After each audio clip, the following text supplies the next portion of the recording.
Make sure you download the Woodward Sports app in the App Store and the Google Play Store today. Take Woodward Sports with you wherever you go and listen live on your phone or mobile device. Good morning. It's Friday. The weather is what you would expect it to be. March 11th. It's snowing here in Michigan. Are you surprised? I'm not.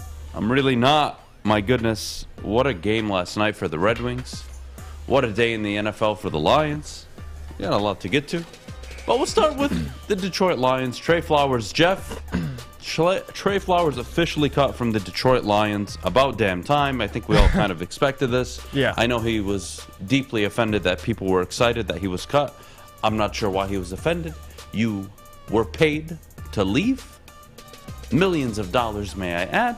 And oh, you are likely to get picked up by another team. Definitely. So his whole, charade on Twitter being upset about, oh, well, you guys are hurting my feelings. Get off of social media, man. If any of you use social media and you attach 1% of your feelings to it, you're an idiot. Social media is not a place for feelings. Yeah, you're right. It is a place for 40% where these people don't even exist. They're fake accounts. So get over it, Trey. But my goodness, the Lions finally cut him. A little later on in the show, we're going to get into the Lions draft strategy. Because now that this is official, right? Picks 2 to 34. I mean, edge rusher is a guarantee. Yes. At least one of those picks. And moving forward, no Trey Flowers. Well, how do you remember his time here? For me, it was came in year one, contributed, some bogus calls. Yeah. And then he did nothing for 2 years. And here we are 3 years later. Goodbye. End of story. I have no issue with it. How are you going to remember Mr. Trey Flowers? What's crazy to think about is Trey Flowers next year is owed $22.5 million, and this year it wasn't even the sack leader on the team. It was Charles Harris, and that's the problem with Trey Flowers is he hasn't been able to get healthy. Last 2 seasons, he's played 7 games, and it's crazy to also think about Trey Flowers was the lavish free agency signing under former general manager Bob Quinn. And listen, when he came into the Lions, he had the 7-sack season, and everybody liked Trey Flowers as a human being, but production just wasn't there. So it was a move that had to be done. It saves the Lions $12 million to go into free agency and, maybe even look at other players. There's plenty of guys that are going to be available to fill those needs for the Lions. And Trey Flowers, man, this is the part of the business that does suck because Trey Flowers is a good person, great human, honestly a great teammate. That's what anybody's ever said about him, including Brad Holmes.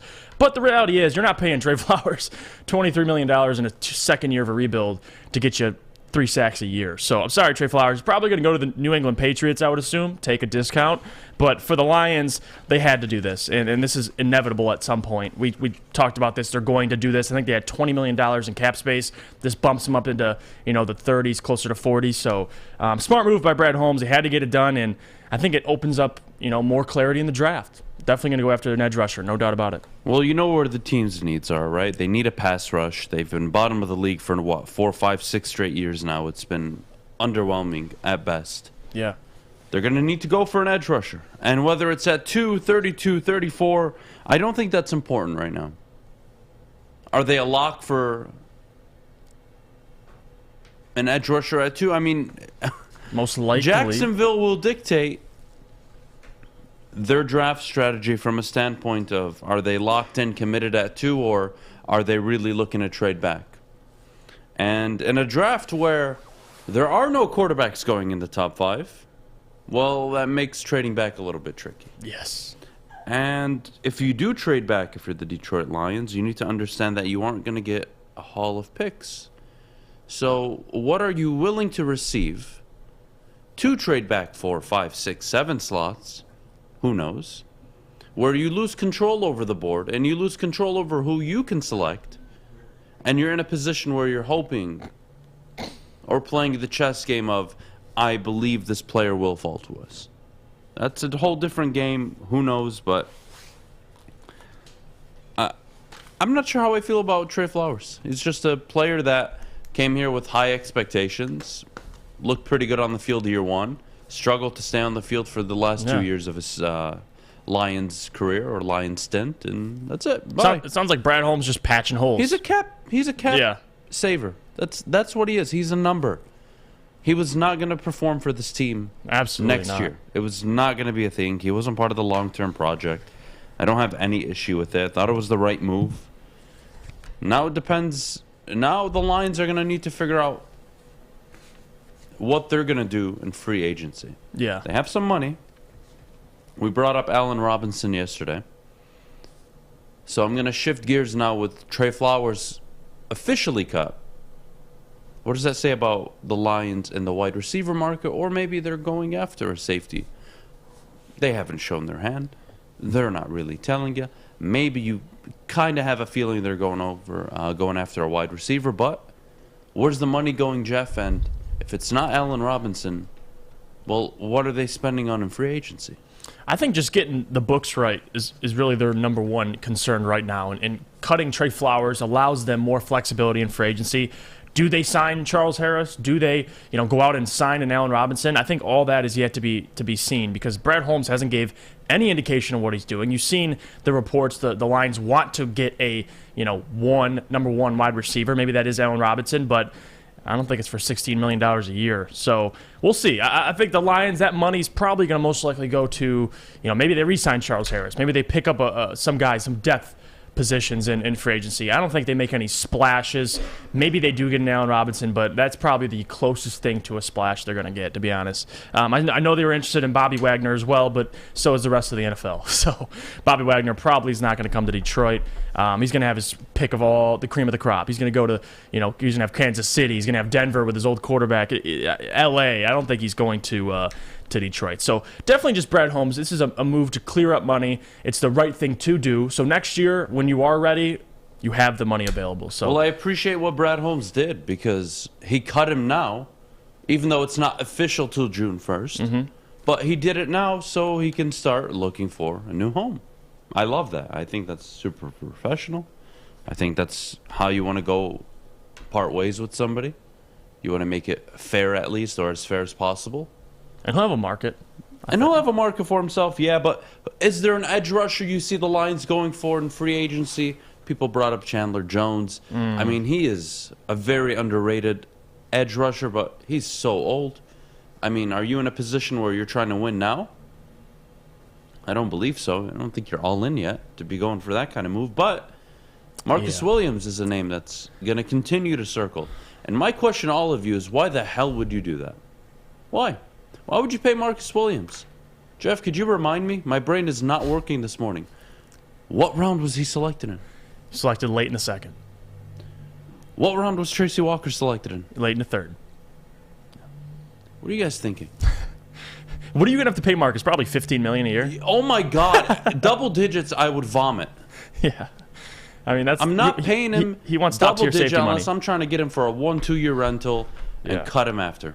Trying to win now. And it doesn't make any sense for the Detroit Lions. Oh, well, there's a lot of value in a safety. Yeah. 5 of the 7 safeties, or excuse me, 5 of the top 7 safeties in the NFL were taken after the first round. That's value, you jackasses. Stop telling me the safety is so important. It's so important. Who was more important to the Steelers last year, T.J. Watt or Minka Fitzpatrick? You tell me. Yeah, I think everyone knows the answer. No, I don't think they do. Considering how much they talk out of their asses here. Yeah, right. Marcus Williams. Jesus Christ. You're better off taking Monday in the 4th round, Nick Cross, somebody. And they can give you maybe not the same production year 1, but damn it, they can probably play football. Unbelievable. Unbelievable. Doesn't make any sense. Thank you, Funky, for addressing that, by the way. He said Williams will get double whatever the number 1 overall pick is getting. So, guys, let me try to break down logic for you. I want you to try and put 1 + 1 together, because clearly we're struggling this morning. If I'm telling you I don't think Kyle Hamilton is an option at number 2, what the hell makes you think Marcus Williams double that number is going to make any more sense to me, huh? unbelievable. I can't believe we have people that actually think a safety is so valuable that you would expend that much money. You don't do that unless you're a team ready to compete. You're looking to shore up the secondary. Right. And you're willing to pay him because you know you're going to cut him in 2-3 years. You're not even going to pay him all his money. All right, fine, I'm okay with that. That is not the Detroit Lions. Enough with this nonsense. You have rookies to pay.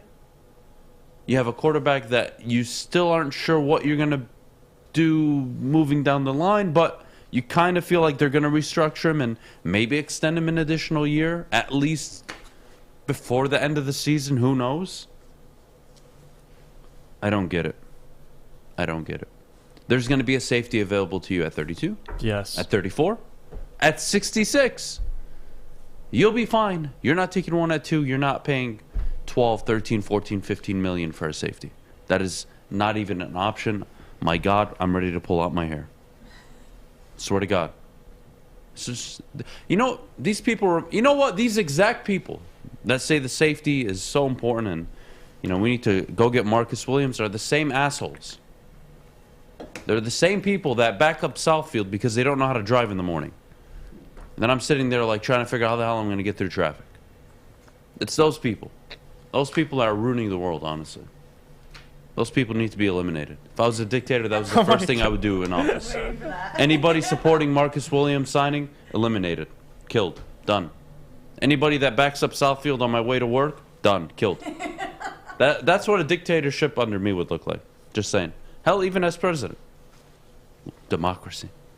I can work in a democracy. Just let me kill some people. God. Oh, man. We got to go to break. When we get back... Oh, my God. When we get back, the Chargers traded for Khalil Mack. And I told you, Jeff, the Bears were going into a rebuild. Yeah. And I think a lot of Bears fans were kind of like, well, are we in a rebuild? I don't think we are. We have a defense. That is the first domino to fall for Chicago. How does that impact the Detroit Lions? We'll get to all that after the break. But, Maddie, before we go. Yes, before we go, we do need to hear about where we should get our haircut. Well, guys, Lady Jane's, and I'll tell you where to get your haircut because everybody knows we broadcast here, our show, live from the headquarters of Lady Jane's Haircuts for Men in Birmingham. And it's definitely awesome to get off the air and get myself looking great. But one of their talented stylists, I am looking right at the chairs right now. They have TVs. You can watch your favorite teams on SportsCenter while getting your haircut. So come to Lady Jane's and let them treat you like a king, too. Open 10 to 8, 7 days a week. Walk at any time. Relax. Watch your favorite team play. And before you know it, your hair will be game ready. Get to Lady Jane's, open 10 to 8, 7 days a week, walk in anytime. Lady Jane's, it's wicked awesome. Life is full of hard choices. We're here to make one of life's biggest decisions as simple as possible. My name is Christina Gennari, and for over 20 years, I've helped hundreds of families buy and sell homes. We cover all of Metro Detroit and more, from large luxury homes to starter homes. We will work hard to make sure that you get the home of your dreams. So if you're in the market today or even thinking about buying or selling in the future, make the obvious choice. Christina Gennari, the obvious choice in real estate. Visit us at soldchristina.com today. Get a shot up. This is for the win. All of Detroit's sports teams live on Woodward. All of Detroit's sports coverage lives on Woodward Sports. Driving the best in Detroit sports coverage. It's tournament time, and you know what that means. We want to put $1,000 in your hand with the Woodward Sports and Papa Romano's Best Bracket Challenge. It's the Woodward Sports Best Bracket Challenge, guys. The grand prize winner wins $1,000. Second place, a pair of Yeezys. And third place, of course, a pizza party from Papa Romano's. It's easy and free to enter. Just go to woodwardsports.com and fill out your best bracket today. Then keep track all tournament long. Watch alongside Jeff, myself, Maddie. We're all entering into the tournament. That $1,000 is going to be nice to go after. I encourage all of you, again, it's as easy as going to woodwardsports.com. You'll see bracket in the menu. Click on that. Fill it out. Sign up. It's free. Guys, free money. Free money, free opportunity to put $1,000 in your pocket. Take advantage. And thank Papa Romano's for helping us set up this year's tournament bracket. I'm excited for it. Whew. Khalil Mack going to the Chargers. My goodness. First, let's just talk about the Chargers before we get to the Bears, Jeff. Joey Bosa, Khalil Mack, Justin Herbert, they re-signed Mike Williams, Keenan Allen. Are the Chargers contenders or pretenders after this trade? I think they're contenders because they have to look at their own division, and they've seen who's coming in now. Russell Wilson. They have Patrick Mahomes. I mean, Derek Carr, respectable quarterback, and now they have Justin Herbert. So you have to make a move like this. They traded for another pass rusher. They want to get after guys like Patrick Mahomes, Russell Wilson, and Derek Carr, and deservedly so. So I think it was the correct move. It was the right move, and with Justin Herbert only getting better, I don't know about contenders for a Super Bowl. If we're pulling that, maybe they can contend for their division. But if we're going Super Bowl, maybe I'll change to pretender. But I think it is a contender move. They're going all in. This is the correct move. This is what they had to do. And getting a guy like Khalil Mack says to me that you similar to the LA Rams last year, and they went in, they got Von Miller next to Aaron Donald. They want to shore up their pass rush and get after guys in that division. Like the NFC West, they have great quarterbacks. So look for the Chargers to do the same thing. So I think it's an upgrade. Now, to say they're pretenders or contenders, Adam, I'll say I don't think they're going to win a Super Bowl, but this is a contender move. If you're going all in, you do this. Yeah, like the move. The Mack. defense was underwhelming last year for the Chargers. Yes. Obviously, the offense was the bright spot. They lost a lot of games because they were extremely aggressive. That's their motto. But they need a better defense. They really do. Yeah. Justin Herbert, I mean, it's going to be fun to see him again next year. But, again, Darwin James, Joey Bosa. You're going to have Asante Samuel Jr. going into his second year. Now Khalil Mack. Like, this team needs to get better. And this is a hell of a draft class to kind of at least address some depth needs that you have on defense. And I think the Chargers are going to be able to do just that. But here we go. The Bears. First big move for the Bears, really, after their head coach was hired. That's a rebuild to me. Yeah, it is. That's a rebuild. And not only is it a rebuild, I think it's a rebuild where you're not waiting 3-4 years, right? Because you have Justin Fields. I think this year the Bears are going to do their best to put a good product on the field, but it's going to result in I would say, 11-12 losses minimum. Mm-hmm. They're not going to be a very good football team. And next year, year 2 of this Eberfluss Justin Fields, 1, you'll know that, all right, do we have our quarterback? 2, you'll have a top pick going into the draft. 3, your cap space will be well over 50, 60 million next year, so you'll be able to spend some money. The Bears are putting themselves in a good position. It's what they need to do. If they would have kept Mack, I mean, it's a whole thing. It's a whole problem. I'm happy for Chicago. I'm glad they're going into a rebuild. I think this now solidifies the NFC, at least, the NFC North going into next year. It'll be Minnesota and Green Bay at the top. Detroit, not as good as those two teams. They're sitting in third. And then likely Chicago, just not as good as anybody in that division. Yeah. But again, it's concerning because this is now year 2 for your rookie. And if you go on and lose 12, 13 games, and he has no confidence, and he hasn't looked any better on the field, well, is the conversation turning into we need to draft a franchise quarterback again, or do we need to build a roster? Chicago's in a tricky situation for me, Jeff. Imagine if Chicago lands like a top 2, top 3 pick, and they have their choice between like a C.J. Stroud from Ohio State, or they have other guys. I mean, if they're able to get a guy like Will Anderson next year, this will all be worth it because they're trading away Khalil Mack. They're probably going to lose, like you said, 12 games this year, be the worst in the division by far. And I like Justin Fields a whole lot, but they didn't try and re-sign Allen Robinson. They traded away Khalil Mack. You kind of know the direction they're heading in, especially with their newly hired head coach. So this year should be just figuring out if Justin Fields can play football and just get him better and improve him as a starting quarterback in the NFL. The rest will figure itself out. So the Bears, their direction's pretty clear as of right now. Lose as many games as possible. It's kind of a year late from what the Lions were doing. And Mack on the Chargers, I think it's scary. I really do. I think it's a tremendous upgrade. You got Brandon Staley going into his second year as a head coach last year. Learned a whole lot from being too aggressive, overly aggressive. And I think it's going to be a good year this year for him. Just for him as a head coach. Justin Herbert now in his 4th year, I believe. So it's going to be exciting. It's a tough question to ask because, in my opinion, when the quarterback is there, I don't care how bad your team is, you go get that guy, right? Yeah, 100%. You go get Joe Burrow. You don't say, oh, well, our team isn't that good. We're not going to draft Joe Burrow number 1 overall, right? So you go get the quarterback when it makes sense, when you should, when you can. But when you're a team, I can say, like the Detroit Lions, well, that changes up things, right? Because you have a bridge quarterback in place. You have a guy that can win you 9-10 games in a given season, maybe a little bit more depending on how good your coach is, how good the defense is, how good is his supporting cast. And what that allows you is flexibility. It allows you to be a little bit more, I would say, risk-taking. So let's say the time comes next year and nobody is happy with Jared Goff, and neither is Brad Holmes or Dan Campbell, and maybe they have an underwhelming season. They're sitting there between picking 6th and 12th. Who knows?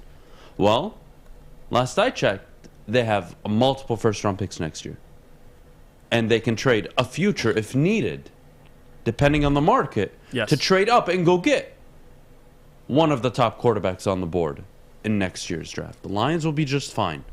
But there's a difference between forcing yourself to take a Malik Willis number 2 this year and being in position to trade up and getting your guy like the Kansas City Chiefs did, like some of these other teams around the league, Josh Allen at number 7. You can get your guy when you're sold and all in. If your guy is this year, it's not going to make sense for me. It really doesn't. I don't care how much you love a quarterback, Detroit. It's going to be really tough to say, you know what? We're going to take a quarterback at 2. And he's going to sit for this year while we're still building our team going into next year. Instead of, we built our team this year.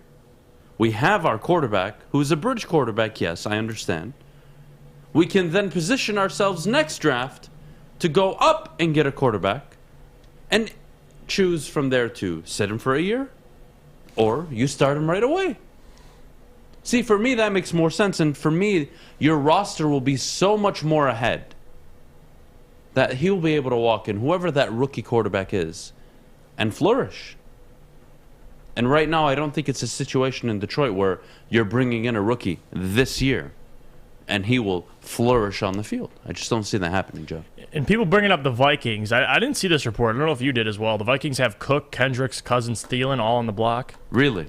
There very well could be 2 teams rebuilding in this division, in the NFC North, which makes this a whole lot more interesting. Considering, the Minnesota Vikings on paper, second best roster in the division. But I don't know for sure if they're trading away all their guys going into a rebuild. They might. Yeah, I haven't read that report. I haven't seen it. But if I'm Minnesota, going into a full rebuild seems counterproductive. Because trading a running back, you're going to get limited assets. Trading a wide receiver, limited assets. The only true valuable asset they have is Justin Jefferson and Kirk Cousins. And Kirk Cousins, let me tell you guys, San Francisco is looking to trade Jimmy G. Minnesota, if they are looking to trade Kirk Cousins, well, that's valuable.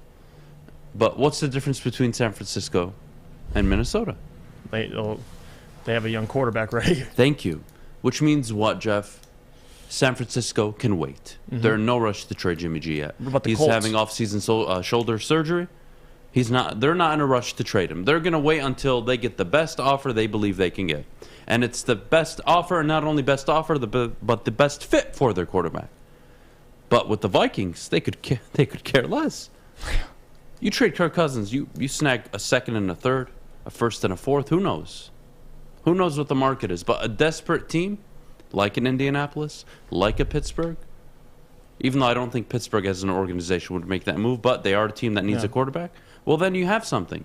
But I also look at Minnesota as, well, how confident are you in rebuilding the defense in a year? Right. And how confident are you in Kevin O'Connell? And what I believe they should do is give Kevin O'Connell 1 year with Kirk Cousins. If he can't get the best out of him, you draft a quarterback. You have Kellen Mond. Nobody believes in Kellen Mond. He'll be out of the league working at Kroger in 2 years. So that, in my opinion, is what Minnesota should do. They should try to go for one more attempt at making a postseason, or a playoff run. They should try to compete. And if they're just that far off or Kirk isn't good enough, well, damn it, time to move on and go get a young quarterback. And for them, they're sitting at 12 this year. So they could go grab a Kenny Pickett, maybe, a Malik Willis, if they so chose to. But that doesn't seem like the move. The move at 12 for Minnesota is addressing the defense. So I'm not sure where that report came out of. I would appreciate it if you did share where, or at least source it, but I have not seen a report come out of Minnesota saying, yeah, they're going into a full rebuild. That doesn't fit the timeline. That doesn't fit the hire. When you're in a rebuild, you're hiring anybody. You don't hire the young assistant to Sean McVay with the expectation of, yeah, we're going to lose for our first 2-3 seasons. That doesn't work like that. It's not how the NFL works. You don't get to just walk in and lose at your job. You don't have a job if you keep losing. Doesn't make sense to me. Maddie, we got to go to break. When we get back, the Red Wings played last night. I told you, all of you, stop hating on the Wings. I said they would bounce back and win. They were so close. They were so close. Oh, my God. I would have made $350 off of that game. They played hard. Well, instead, you made 0. Yeah. Well, $450, actually. But, yeah, I'm so hurt at the moment. It's okay. I'm hurt because it's snowing outside, but Jeff's not hurt because he's drinking Cintron. Yes, I am drinking Cintron, and if you guys haven't already, Cintron World is an aspirational lifestyle beverage brand with a line of sparkling, flavored energy beverages, premium bottled water, and revitalizer shots. Cintron is the official energy drink of the Red Wings, proud partners with the Detroit Pistons, and exclusively served at Little Caesars Arena. So if you're looking for premium ingredients, long-lasting energy, balanced hydration, essential vitamins, and great taste, Cintron is your top choice. Please buy online at CintronWorld.com, use the promo code RedWings10, and save 10% with shipping included. Remember, drink it, live it with Cintron. Hi, my diamonds. It's Crystal with an X. You want to get hot and perfect like me? Here's my super easy routine. Drink at least a gallon of water before you wake up. Attach a weight to everything in your house. Hello? Sell your car and just sprint everywhere. Scream when you exhale. Don't follow Crystal with an X. Do your own thing at Planet Fitness with tons of equipment and free fitness training in our clean and spacious clubs. Join now for just $10 a month and cancel anytime. Comerica Park, sunshine, the crack of the bat. More sunshine, warmth. We're almost there, Detroit. Summer 2022 will be the summer of Woodward sports. We just gotta make it through this damn cold first. You know what'll help you get through games like last night with the Red Wings? Wingstop, because fresh, juicy, hormone-free chicken, like Fish just alluded to, Wingstop has the best traditional wings. Try out their signature sauces, including Jamaican jerk or lemon pepper. Their wings are tossed to perfection in any sauce you so choose. When the wings are this good, you're allowed to be a snob. Order online now at Wingstop.com. Wingstop, we just have better wings. Oh, my God, my ears were going... Excuse me, Fish. Get ready to write this down. I will. My ears were ready to fucking explode listening to this motherfucker commentate the Wings game yesterday. Leah Hextall, I've never met you in my life. You're probably a really nice girl. My ears were fucking bleeding. So she's like ESPN Plus's top announcer, and she also top announcer, huh? And she also That's the best they have? She also did the Tuesday game against the Coyotes. Well, fortunately for me, I didn't watch the Coyotes game. Thank God they got drubbed. Imagine having to listen to her and watch the Wings get killed. I may have killed myself that night. She is awful. She's so bad. Like, can I tell you a fun fact about her? Please. I just looked her up on Twitter because I had to. She's got a great Twitter. The first thing in her bio is politely aggressive prairie girl. What does that mean? I don't even know what that means. Yep. Prairie girl? Yeah, that's her first thing in her bio. I have no idea. Does anybody know what that means? No, not a clue. Can you guys Google it? And there's a little, what is that, corn stalks next to it? Yeah. A prairie? What the hell is a prairie? What is this? You know, like little. I know what a prairie is, but what's that one like? I'm movie or looking. something? It's like, are ecosystems considered part of the? Oh, fuck you, Leah. Oh my God, that is the worst commentating I've ever heard in my life. she also was sniffing salt on her Twitter the other day. Was she? You know smelling salt? Smelling you know salt? what smelling salt is? Yeah, she did that. It sounded last night like she was doing blow while she was calling the game. She looks more psycho than It got to I the am. point where I just muted the TV. Like, I'd rather just watch with the sound off. And it's not like the dude with her was any better, by the way. Yeah, the dude was okay. He wasn't No, that he bad. sucked too. He sucked too. Zero passion, zero understanding of the game, zero understanding of either team. They didn't even know what the hell was going on half the time. Well, they should have known the Wings because they just called him on Tuesday. You'd It think. was the worst. It was the worst. Oh my God. think. Is she from Saskatchewan? Oh, she's from Canada. Is she from surprise Canada? me. Yeah, that doesn't surprise me. Canada. That explains That a doesn't lot. surprise me. That explains that I a did lot. know. Oh, let's go to her website. She has a I love website? this. She looks like a Karen. She looks like a psycho. She No, is yeah, a she psycho. definitely- Oh my God, that's disgusting. Jesus Christ. God, that was. Thank God it's just voice commentating. Thank God it's not video. Well, it is video, but I really may have gone over the edge last night. That was the worst. It was really bad. It's a lot going on for you. Losing money, listening I to lost that money. BS. I had to listen to this idiot talk about sports.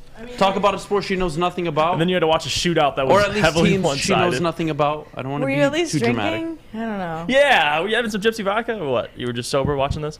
Yeah, no, I was sober. I was, trying to enjoy the game. You can't even say it without stuttering. I mean, because I wasn't, but I was. Like, it's a long story, guys. Leave me alone. I had just gotten home. All right, leave me alone. I want to see drunk Adham in the shootout. Prairies, huh? Prairies. Well, the Wings lost. God. It was a great game to watch. A lot of goals. Yeah. Are we not going to talk about Dumba? Oh, we can get that out the way right away. Can we just start with that Rip one? it. Dumba, dumbass. So Dumba is a dumbass. yeah. Seriously. That was the fun I had for the night. And Rasmussen, respect earned. I mean, that guy, Yeah, he but- wanted that scrap. But Dude what was are we like, hey. doing? I mean, as a league, I get, there's going to be a ton of events like this where, guys are getting involved with each other. This happens every night.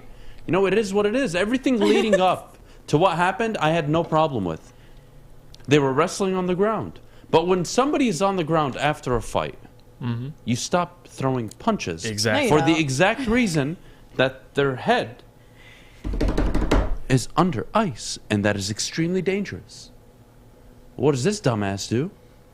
He goes to shots. town on Lucas Raymond's head while it's hitting the ice. Like a dumbass. Even though it was already bleeding because when he was flipped over, his head hit the ice. you want to hear some terrible moments? You don't punch somebody while they're on the ground. That is not a thing. And I can't wait to listen to Darren McCarty bring I this can't up. either. Oh, yeah. Because what Rasmussen did was, all right, whatever. But I'm not going to lie. If that's me, I'm doing way worse. I'm taking a stick to the face. Yeah. Oh. Like, I'm being serious. No, that was such a low blow. You're getting a low blow right back. That was totally unprofessional from a professional hockey player. You don't do that. Let alone to a 19-year-old who you're trying to outmuscle. Bro, man, you must be a strong guy. Wow. And then when someone more your size and age comes to try and pick a fight, you're like, let's just play hockey. Of course. Of course. Of course. Dumbass. Dumba. It's pathetic. I'm hoping the league at least gives him a 3 to 5 game suspension. Something has to come What the from hell? last night. But it was a great game for everybody except the goalies. And mainly Nedeljkovic, who We got to bring that I up. really understand when you don't have confidence, it's really tough to play in the net. When everything seems like it's just bouncing the wrong way and it's just going in, it's going out of your favor. I get it. I swear I do. But my God, Nedeljkovic, how do you score on yourself? Yeah. How? Like, Oh, yeah. God. Scoring on yourself? That's hard, And man. then, look, he did well to keep them in the game. When it was 5-4, they came back and tied it. I got it, whatever. But you did blow the 4-3 lead. I'm just going to, ignore it because you played all right down the stretch. And then we get to the shootout, Alex. And I love you. You're a rookie. I'm really not trying to be harsh on you this morning. But you got dicked. You got owned That shootout. in the shootout. Was so bad. I don't know what Minnesota had game planned, but Jesus Christ, their two shootouts, their two attempts during the shootout were filthy. Money. They were filthy. The first one, he just played the weight game. Yep. Very Patrick Kane-esque. The second one, he went full speed, threw off Nedeljkovic, and literally just flicked it into the net very casually. Two different paces.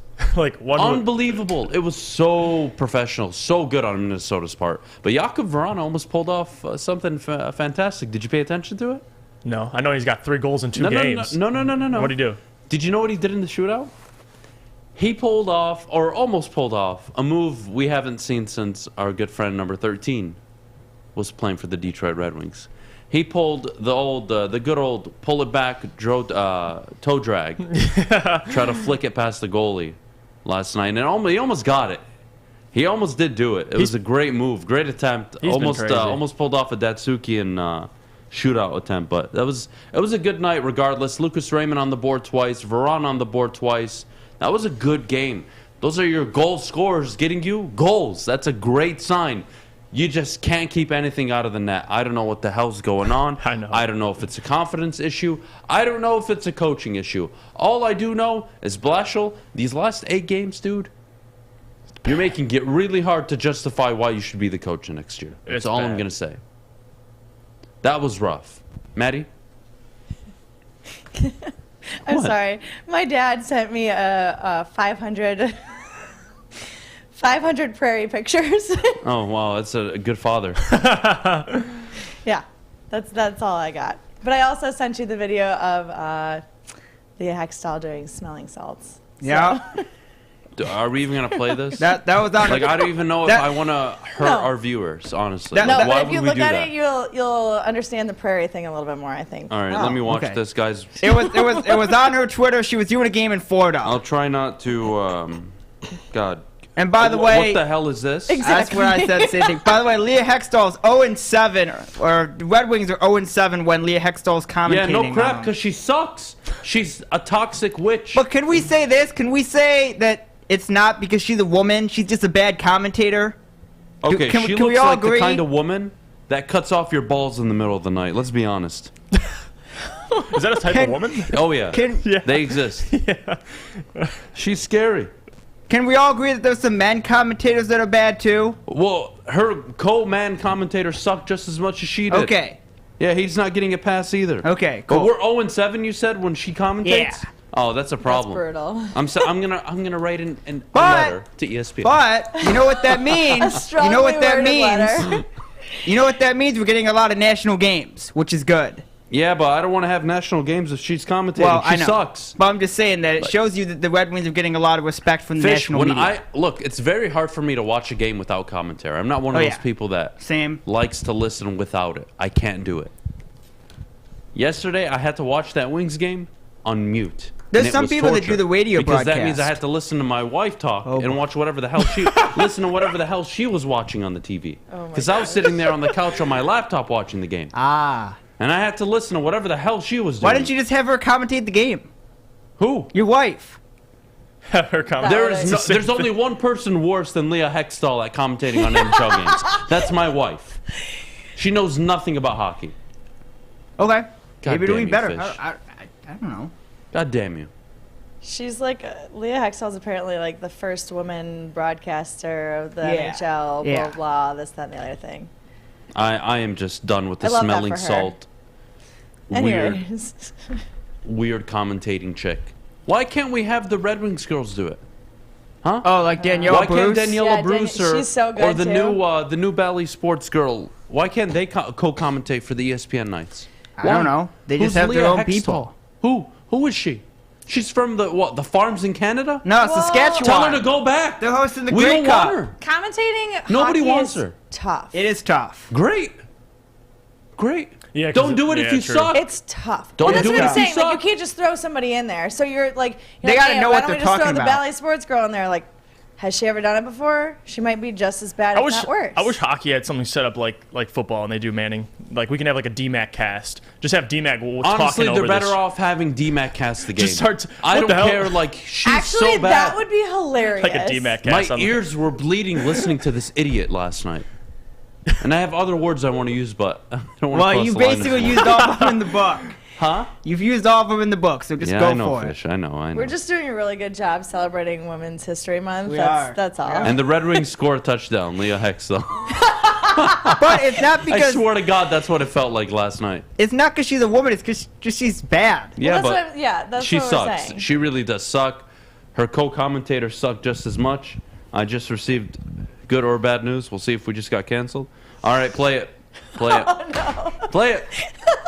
Go ahead. Look at this. Look at this idiot. So she's in Look Florida. at this idiot. Look at this idiot.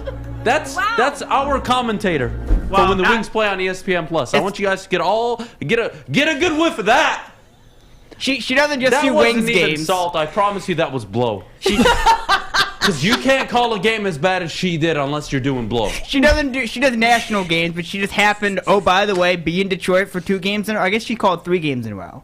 So She was awful. she just happened to be in the area. I never complain about commentators. I swear to God, I've been doing the show for almost 10 months She now. might still be in Detroit. You should go down to the LCA later today. No. She was in We Detroit should have put her on yesterday. the show. We Should should. We Yeah. should. No. Give her a call. Ring, Yeah, ring. okay. Let me Why, go so I find can out be her rude to her information. and then everyone thinks I'm the bad guy? I should DM her right now. Should I DM her right now? Hey, dumbass, you suck at commentating. Would love to have you on the morning show. You suck. Wow, great DM. No, should I DM her? Seriously, should I DM her right now? Hey, go back to the prairie farms. Nobody wants you here. Little house on the prairie. Unbelievable. What is that? What's in her bio? No, Swear to God, some people deserve to get punched in the it's face. just prairie If I was girl. a girl, she would be my first target.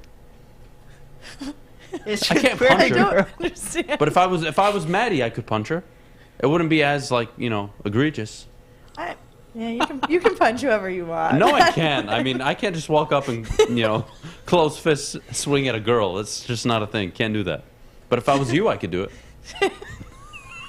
We're not going to talk about me punching people. in God the damn it, face. man. Not this morning. Oh my God, Booger McFarland is just as bad. He's another guy. He so there can we get go. it too. I swear to God, if I ever see Booger in the streets, I'm just gonna walk up to him, act like I'm about to shake his hand, and just hit him with a nice Roll jab. him. So Oh my God. He is Zion in 40 years. Him and Zion is already Booger Booger? McFarland. Fat fuck. Lose some weight. This guy's not playing in the NBA. Apparently he's protesting. By gaining weight? Way to go, Zion. You're really crushing it That'll in the show NBA him. right now. What's up, Fish?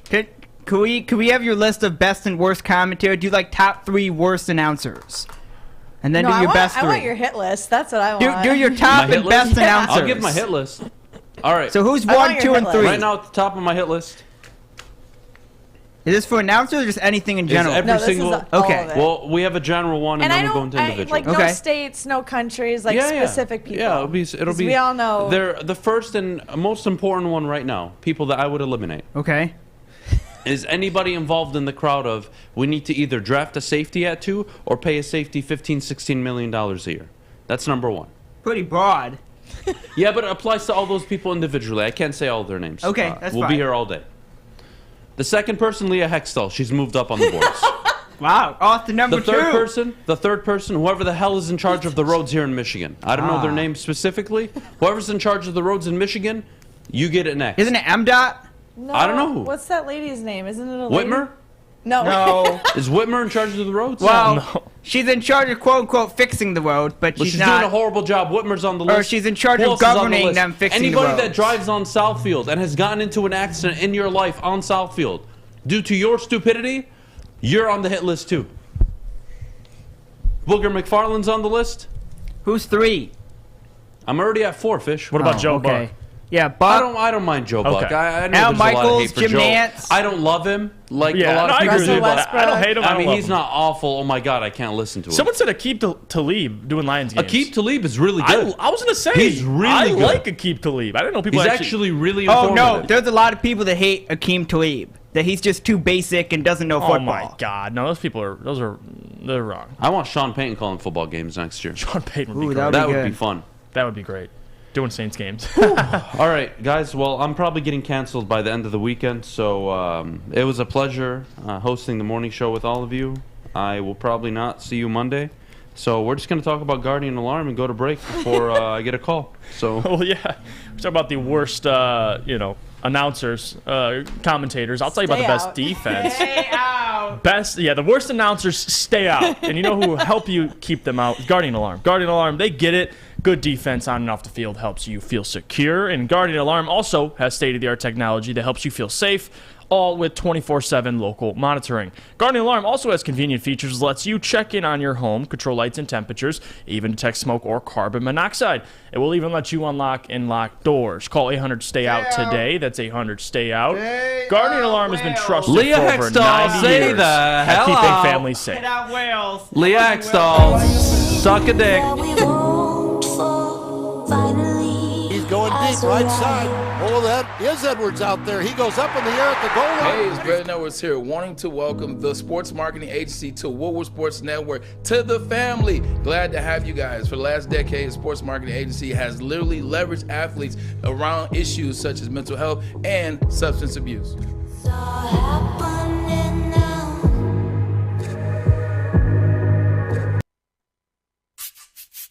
You don't have to go to the beach, man. You don't have to get your butt crack full of sand. You just need a little chili peppers, man, to get that glowing beach chili peppers tan. Woo! With 26 locations in the Metro Detroit area and more coming, Chili Peppers Tanning is where you'll find the cleanest salons in the D. Join the Pepper Club for the best deals on unlimited tanning. Head to chilipepperstanning.com. You just need a little chili peppers, man. Your Detroit alternative to the normal sports blah, blah, blah. It's Woodward Sports. Welcome back, and thanks for joining us on the Morning Woodward Show here on the Woodward Sports Network. Also featured on The Roar on 99.1, 93.5, and 94.7 HD2. Well, it's time to actually talk about something relevant. So we're going to get into the Detroit Lions draft strategy. I don't remember who you said is starting, but we got to talk about the defensive side of the ball. And I'll tell you this, especially with cutting Trey Flowers, that was the inevitable. So that doesn't really change anything for me. I understand that, we have to wait and see if they re-sign Charles Harris, but that second overall pick the entire time should always be a defensive end. It should always be an edge rusher, whether it's Aiden Hutchinson, whether it's Kayvon, whether it's even guys like Trayvon Walker, whoever it is. That's got to be an edge rusher number 2. So that does not change for me. Even though they cut Trey Flowers, even though they're in conversation with Allen Robinson, I still would like them to take a wide receiver between 32 or 34. It does not matter to me. If they sign a guy like Allen Robinson for a more friendly deal, then maybe you do take a receiver at 66. But right now, defense needs to be the first 2 out of the first 3 picks. It has to be, absolutely. Whether that's defensive end and linebacker, whether that's defensive end and safety, maybe address the safety later in the draft, you take a linebacker. It doesn't matter to me. The Lions, although they overperformed last year on defense, considering who they had on the roster, it's obvious they need help. They were damn near last in the NFL getting to the quarterback, even with Charles Harris, even with Trey Flowers. So those needs are still there. They need to address it, whether you get a guy that is a for sure thing in Aiden Hutchinson, or maybe the Jags see that they were also bottom of the league and getting it after the quarterback, and maybe they take a defensive end. They franchise tag their left tackle. So interesting things coming along. But either way, Adam, it should always be defense. That second overall pick, it should not be Malik Willis. It should, even talk about defense, it should not be Jordan Davis. It's got to be an edge rusher. You got to get after the quarterback. Pick positions closest to the football. Now, number 32, I wouldn't say wide receiver. I'd say the 2 picks in the first round have to be defense. Maybe you go wide receiver with 34. Maybe you even go at 36. Give me 2 out of the first 3. Got to be defense, and I'll be a happy camper. I'll be good. Yeah, look, I think the draft strategy hasn't changed much because the expectation was always Trey Flowers was likely to get cut. I think we all expected it. We talked about it for weeks, really. And here we go. He's done. He's gone as of June 1st, obviously, officially. But the money's going to be there. And when we look at draft strategy, now it truly does depend on what are we doing in free agency. I would love to give you a surefire plan for 2, 32, 34, and 66. But are you going after a wide receiver in free agency, or is this all smoke? Are you going after a secondary player? I doubt it. But are you going to try to re-sign Tracy Walker? If not, okay, then I know I need to draft a safety. And I know likely, given what's out there right now, Jaquan Brisker, Lewis Sign, those are guys that may very well be available at 32 and maybe even 34. So you're going to have opportunities if you're the Detroit Lions to address 3 key positional needs. Not only for depth, but for production. And I truly believe if you're the Detroit Lions, you can walk away with an edge, a safety, and I could argue a wide receiver if needed, given what happens in free agency. Yes. I think that is the consensus. People across the room, across the board, would be very happy with that. I see no issue with it. And then the second thing, which I find more concerning, is you don't know how the board's going to play out, right? And we need to bring this up one more time in terms of draft strategy. Let's say there is no trading back. And it doesn't seem, at least if I'm a GM, I don't believe I'm trading back anywhere from 3 to 12. I don't see myself trading up with the Detroit Lions. Mm-hmm. Aiden Hutchinson is selected number 1 overall, even though I think that's a mistake for Jacksonville. Let's say he is selected. Is the conversation and the strategy, does it shift to a quarterback, Trayvon Walker, or Kayvon Thibodeaux? I'm sticking with Kayvon. That's kind of been a guy that I've always been high on. I know that the questions, I get it, but you can't deny talent. And the guy's been incredibly talented all through football. So, talented football player, give me Kayvon Thibodeaux. I wouldn't be mad if it's Trayvon Walker, but if you're staying put at number 2, I'm taking Kayvon. So, that's what I'm living with. And we'll see how that works out for the Lions if they do the same thing. Yeah, look, and guys, you need to understand something. The Lions are still recovering financially from Bob Quinn and Matt Patricia. You must understand this.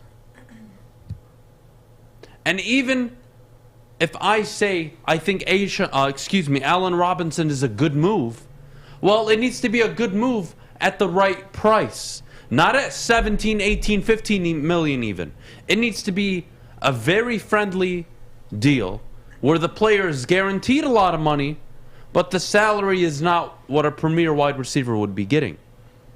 And if you can't get Allen Robinson on the cheap, I would say, or at least on a fair deal, well, then you're not going to pursue him. And what you're going to end up doing is you're going to walk away with an edge, a safety, a wide receiver, and likely a wide receiver at 66 or 101, depends on what they plan on doing. But all I know is your wide receiver room right now is Amon-Ra St. Brown, Josh Reynolds, Quintez Cephas. Those are your 3. Very underwhelming. You need one legitimate player. That's why Allen Robinson is such a friendly player. That's why it's such a good idea. Because he offers you stability. See, the room becomes Josh Reynolds. It becomes Amon-Ra St. Brown. It becomes Allen Robinson. Now you don't have to draft a wide receiver with the first 34 picks. Now you can do that, but it's not a must. And then you go all in on defense. And then you walk away maybe with 2 edge rushers and a safety. Or an edge rusher, a safety, and linebacker. That is what you walk away with. And now you have a more complete football team. Now, is it ready to compete next year? No, it's not. But you are one step closer to becoming an actual football team.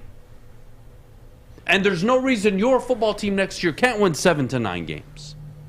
Given the schedule, and given, let's call a spade a spade. I'm done playing games with you guys. If Dan Campbell's a good head coach, he'll fucking win you football games. You understand me? I will say it one more time. If Dan Campbell is a good head coach, he will win you football games. This is a result-driven league. If you can't win football games, what the hell are we doing? So yes, that is your draft strategy for the foreseeable future. And whether you go out and get Allen Robinson, I don't really care. It's not even a must. But now we understand, well, we need to prioritize edge rusher, then wide receiver. I would go linebacker, then safety, given I believe I can truly find a legitimate safety in round 3 or 4. That's what I'm doing. Which means I'm likely going, and please excuse me, they may not be on the board. They may not be on the board, but I'm just going to go off the current mock drafts. If you walk away with Aiden Hutchinson, you walk away with George Pickens or Jahan Dotson, And then you take, I don't know, a Christian Harris or a Jaquan Brisker, and then you take a Chad Muma or a Mika McFadden later. Okay. Well, we've addressed positional needs. It's doable. But that is your draft strategy, guys. And I don't see it changing. And I don't see where you fit in. Adham, you take a quarterback. Or Adham, you take a safety at number 2. Or Adham, you take a quarterback at number 2. I don't see where that fits with the financial situation of the Detroit Lions and where they want to be going. Jeff? I love it. I love it. And I want to ask you something else that people are talking about in the chat. I thought it was interesting. Talk about draft strategy. And I know Aiden's probably number 1 on all of our boards, but for you, I know you're not as high as Trayvon Walker as I am, but are you out on Kayvon Thibodeaux at 2? Because you talk about these positions. No safety. All right, no quarterback, obviously. I just don't believe Kayvon Thibodeaux is a Dan Campbell man. And, well, you can call me stupid and say, well, Adam, it doesn't matter. If he's not here in 2 years, it does. I'll tell you why. He reminds me of Jadeveon Clowney. Maybe not so much Myles Garrett, more so Jadeveon Clowney as a character. And, guys, there's one thing that stops talent. The individual. And for me, Kayvon Thibodeaux has... I'm going to get in my own way written all over him. I would not take him at 2. I would do everything to trade back. I would consider Trayvon Walker. Oh, okay. Over Kayvon Thibodeaux. So you're coming around on him. I would absolutely. And I think you're probably right on that. Absolutely consider. I think I'm just blinded by the talent.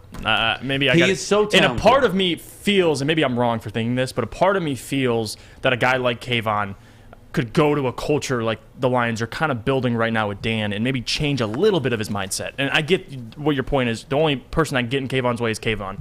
And someone else said in the chat, doesn't matter. The Lions better be expecting to win games in the next couple of years because Kayvon will be ready to walk away for money. And that honestly sounds absolutely right. So can't argue that too much. Trayvon Walker or Kayvon, it wouldn't matter who they choose. Trayvon's probably the better overall person and player, but yeah, look, I'm not trying to crap all over Kayvon Thibodeaux right now and ruin his draft stock, but me personally, just not a fan. I've seen it too often. I've seen him at like... Aiden Hutchinson is the perfect fit. That is why everybody wants him at number 2. Why? Because he walks into this team day 1 and not only contributes, but causes no issues and does everything that is asked of him and will likely develop into one of your leaders in the future. Yeah. When you guys have your mindset on Allen Robinson, just going to be disappointed when they sign Danny Amendola. I will kill myself if they sign Danny Amendola. And we're not signing him. His position is already filled, isn't it? Well, yeah. Slot. I mean, we have Amon-Ra St. Brown. You even have Cephas who can play around. I'd rather have Khalif Raymond in the slot. We have Khalif Raymond. Come on. What are we doing here? What are we doing? So, you really need to understand what your timeline looks like. And for me, what I just said to all of you, I believe is the Lions' best case scenario and their best scenario in terms of their timeline to become a winning football team. If they try to be creative and fancy and do something else, well, you know what, guys? You're not going to like me during the football season. You're not going to like me at all. You're not going to enjoy the show. So I'm going to be ripping some heads off. But, Maddie, we got to go to break. When we get back, baseball's back. Wow! Woo! Couldn't have done this 3 months ago when you weren't meeting, you jackasses? Yeah, they could have, but they didn't. Unbelievable. That would have been inconvenient for them. At least it's back. At least it's back. Well, we'll talk about that when we get back, but first we do need to hear about Gypsy Vodka. All right, guys, Gypsy Vodka, the smoothest and best tasting vodka on the market. It's Michigan's vodka, locally owned and operated, gluten-free, support local as always, guys. Check them out, Gypsy Vodka. Can't stress it enough. Mike and Adam, Michigan State alumni, local family running the operation. Ask for a bottle of Gypsy Vodka by the name, of course, of Gypsy. And as always, do drink responsibly. Hi, I'm Kay Cunningham. I'm proud to partner with Hall Financial, the mortgage company known for 5-star service. Don't just take my word for it. Check out their 5,000 5-star reviews for yourself. Go to callhallfirst.com and get started with your 5-star experience today. Think you're a big shot? Oh, excuse me, it goes down. think you can make the big shot? Washington fires and hits. Woodward Sports wants to send you to the finals for college basketball April 2nd through the 4th in New Orleans. That's right, you and a friend in the Big Easy. We'll take care of the airfare, hotel, and tickets to see the finals For college basketball. Listen Monday through Friday to the Morning Woodward Show. Big D Energy. And the bottom line for your chance to qualify. If you can make the big shots, you and a friend are getting out of the cold and to New Orleans. Got it. Keep listening and watching for your next chance to win. Powered by Planet Fitness, Centron, and the Sports Marketing Agency. And it's over. Anything can happen in March. It is March Madness, and Woodward Sports wants to send you to New Orleans to see the college basketball finals. Listen Monday through Friday to the Morning Woodward Show, of course. Afternoons with Big D Energy and Drive Time with the Bottom Line. And if you want more chances to qualify, make sure you are following Woodward Sports on Twitter, Instagram, and head to woodwardsports.com. We do have a qualifier for you today. I want you all to put in the chat who you think will win March Madness, and we'll randomly select one winner for you guys and announce it later in the show. Whoever says Michigan or Michigan State automatically get disqualified from entering. concur. Just so you guys know, by the way. Sorry. No, you're fine. I appreciate it. State has a chance.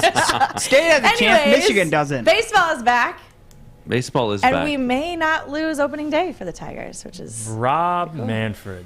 You son of a bitch. We finally got it worked out. It's great, honestly. And we're going to have what? We're going to have baseball season. We're going to have free agency for the NFL. We're going to have, hopefully postseason for the NBA. So, timing isn't ideal. But again, just happy we got this. Fish, turn on your mic for a second. Yes, sir. Can you go get me a coffee, please? I have to text Jeff's swear word that he said. All right. To the person he can say bitch on radio. Not the other one though. Okay, he said, fair enough. "Son of a." Oh, okay, I got you. Jeff, watch your mouth. Had to get that Fish, one out. could you grab me a coffee, please? I am dying. Had to get that one out I for would Rob appreciate Manfred. it. Yes, I will. Thank you so much, God. sir. Diva. Diva, I'm dead. He's Kayvon Thibodeaux. That's what he's I turned love you, into. Fish.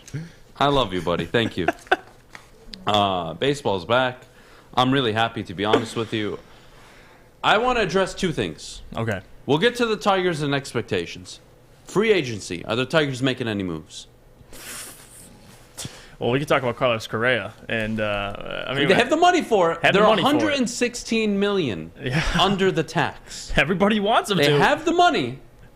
They aren't spending right now. Yeah, no, and that's the issue I have. And honestly, listen, this is the struggle I have right now with the Tigers. I'm glad they're back, but what pisses me off is that they're $116 million below the cap or the tax, excuse me, and Illich won't even negotiate with Carlos Correa, despite other people in the organization being like, we're pro Carlos. But again, that isn't my business. That's up to Illich. But the problem I have is I'm glad baseball's back, but I have a problem with teams that are willing to spend and teams that aren't willing to spend. That's the difference in baseball. That's why. Well, can we be honest here? Yes, be honest. When rest his soul, the OG Illich passed away. Yes. All right. We remembered him as a guy that went all in for that Detroit Tigers team, and really, obviously, the Red Wings as well. But he really, truly spent to bring home a World Series, and unfortunately, we were never able to deliver. But there are players available. Freddie Freeman. But he doesn't. Freddie Freeman doesn't fit what the needs are. Neither does Chris Bryant. And to be honest with you, I don't know if Cody Bellinger is still available or not, but that's a hell of a bat. But again, needs. I think they need a starting pitcher. They're pretty young. Yeah, a lot of young guys. They drafted the relief pitcher, They signed the relief Rodriguez from, I believe, Boston, correct? Yep. So From Boston. They've made a few signings. They've spent some money. But here we are kind of in limbo. And to be honest with all of you, I truly believe the Detroit Tigers will compete for the AL Central this year. I think they'll challenge. And not only challenge the Sox, I'm going to be putting good money that they win it. Wow. Yeah, I'm feeling really good. When you have the best manager in baseball. Oh, yeah, it helps. When you have the best manager, I will say it again. The best manager in baseball. It helps your team. You saw it last year. And may I remind everybody, you have 2 young bats coming up this year. It won't be in the beginning of the year, but it'll be, a little, I would say, 30, 40 games in. You're going to see Riley Green get called up. You're going to see Spencer Torkelson get called up. And you're going to start to feel real good about this baseball team. I'm excited. Miggy, I believe, is going for number 3,000, correct? Yes. That's his latest milestone he needs to hit. So we have that to look forward to. And I really think the Tigers are going to be a contending team. Sammy, Torque, and Green need to be on the team opening day. That is not going to happen. You have to understand how baseball contracts work. They can essentially extend their service by a few years before they can hit free agency by keeping them in the system for so long. Mm-hmm. It's really effed up. It's really effed up. So I don't see them being on the opening day roster. Who's one player you're excited to see this season? Like one player that you're at the end of the season, you can say, I'm looking forward to this person. I want to see... Because it's a whole team, but... Honestly, I want to see Torkelson. Okay. Once he gets called up, my eyes will be locked onto the TV every time he has an at-bat. He will be the first player since Miguel Cabrera that I follow on the Detroit Tigers every at-bat. I totally believe in him. I'll be following Riley Green a ton. That's probably I want to see him doing well. Yeah. I want to see the young arms get called up and do well. Mm-hmm. So there's a lot of kids you're going to be rooting for, a lot of prospects. So it's just going to be a fun ride. It's going to be fun. And on top of that, I truly believe they're going to be winning a lot of games. I really do. I may be on drugs this morning, or I haven't had my coffee clearly. My expectation was probably 500, so if you're saying over 500, then... they're going to be over 500, yeah, 100%. That's perfect with me. I'm good with it. Y'all getting pumped for Torque, eh? Yeah, I think everybody's pumped to see Torkelson. Javi, too. I want to see Javier Baez.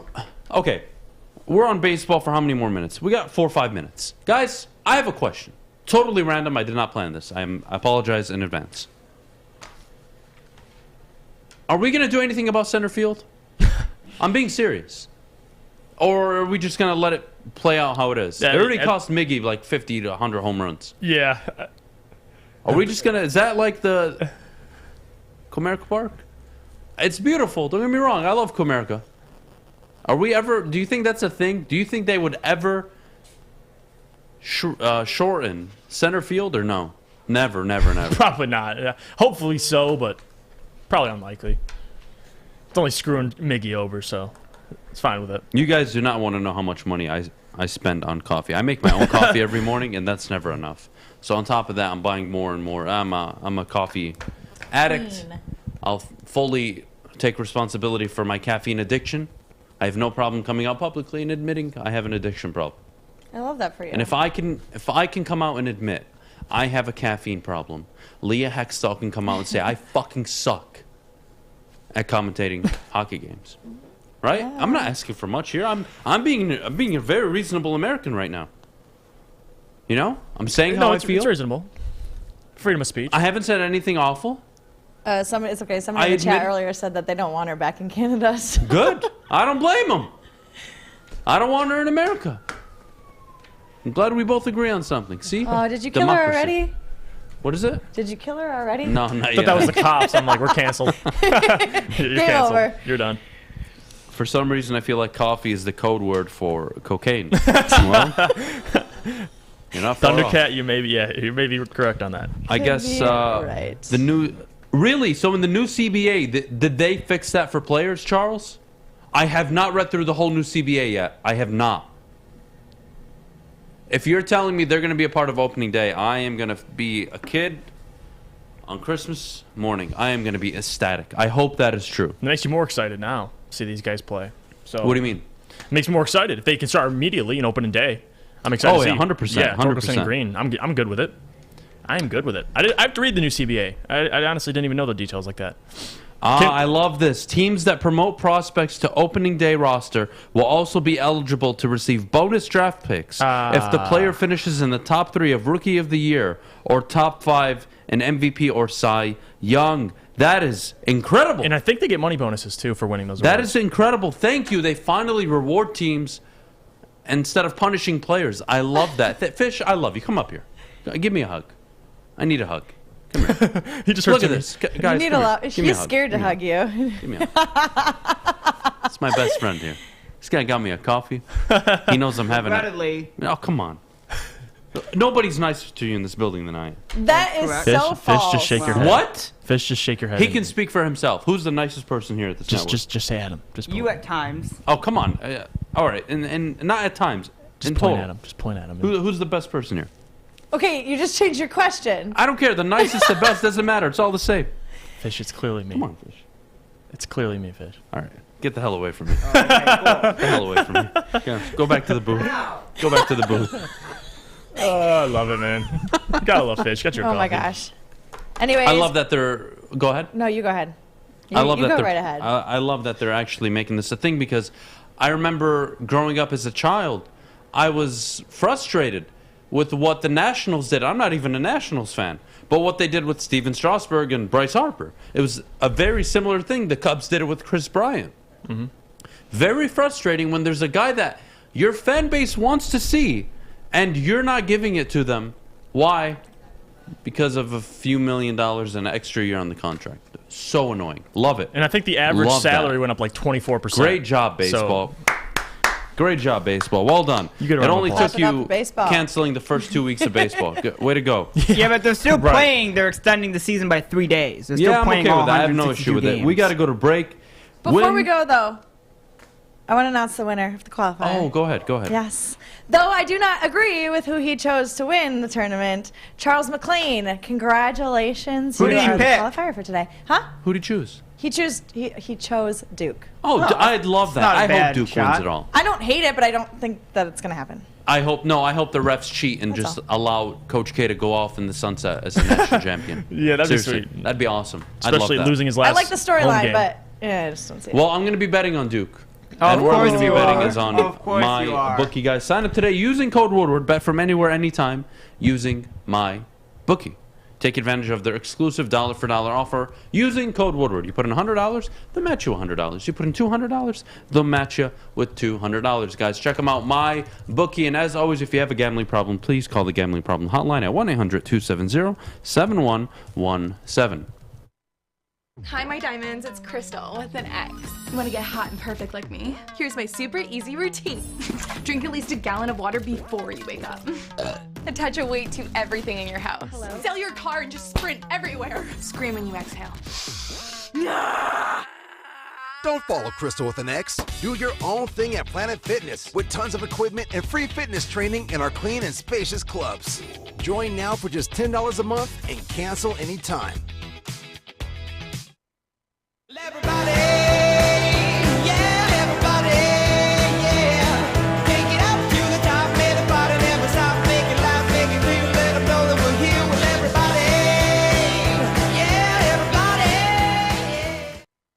Woodward Sports. Missed part of the show today? Watch again on YouTube or download the podcast anywhere you listen to podcasts. Welcome back, and thanks for joining us on the Morning Woodward Show here on the Woodward Sports Network. Also featured on the Roar on 99.1, 93.5, and 94.7 HD2. We're switching gears over to the NBA, guys. It's time to revisit the 2021 draft. Yeah, and listen, this is a draft we can look back on and just be like a proud, I almost want to say father, but Troy Weaver's not our father. So it's almost like we're just proud looking back and seeing what he's did. I mean, you had the number 1 pick and you didn't mess it up. Thank you, Troy. Thank you so much. You could have did it. You could have drafted a Jalen Green. You could have drafted an Evan Mobley. But you drafted the right guy, Cade Cunningham. And he went number 1, as we all know. My question for a lot of people, do you think that this draft would change looking back at the 2021 NBA draft? I don't think so.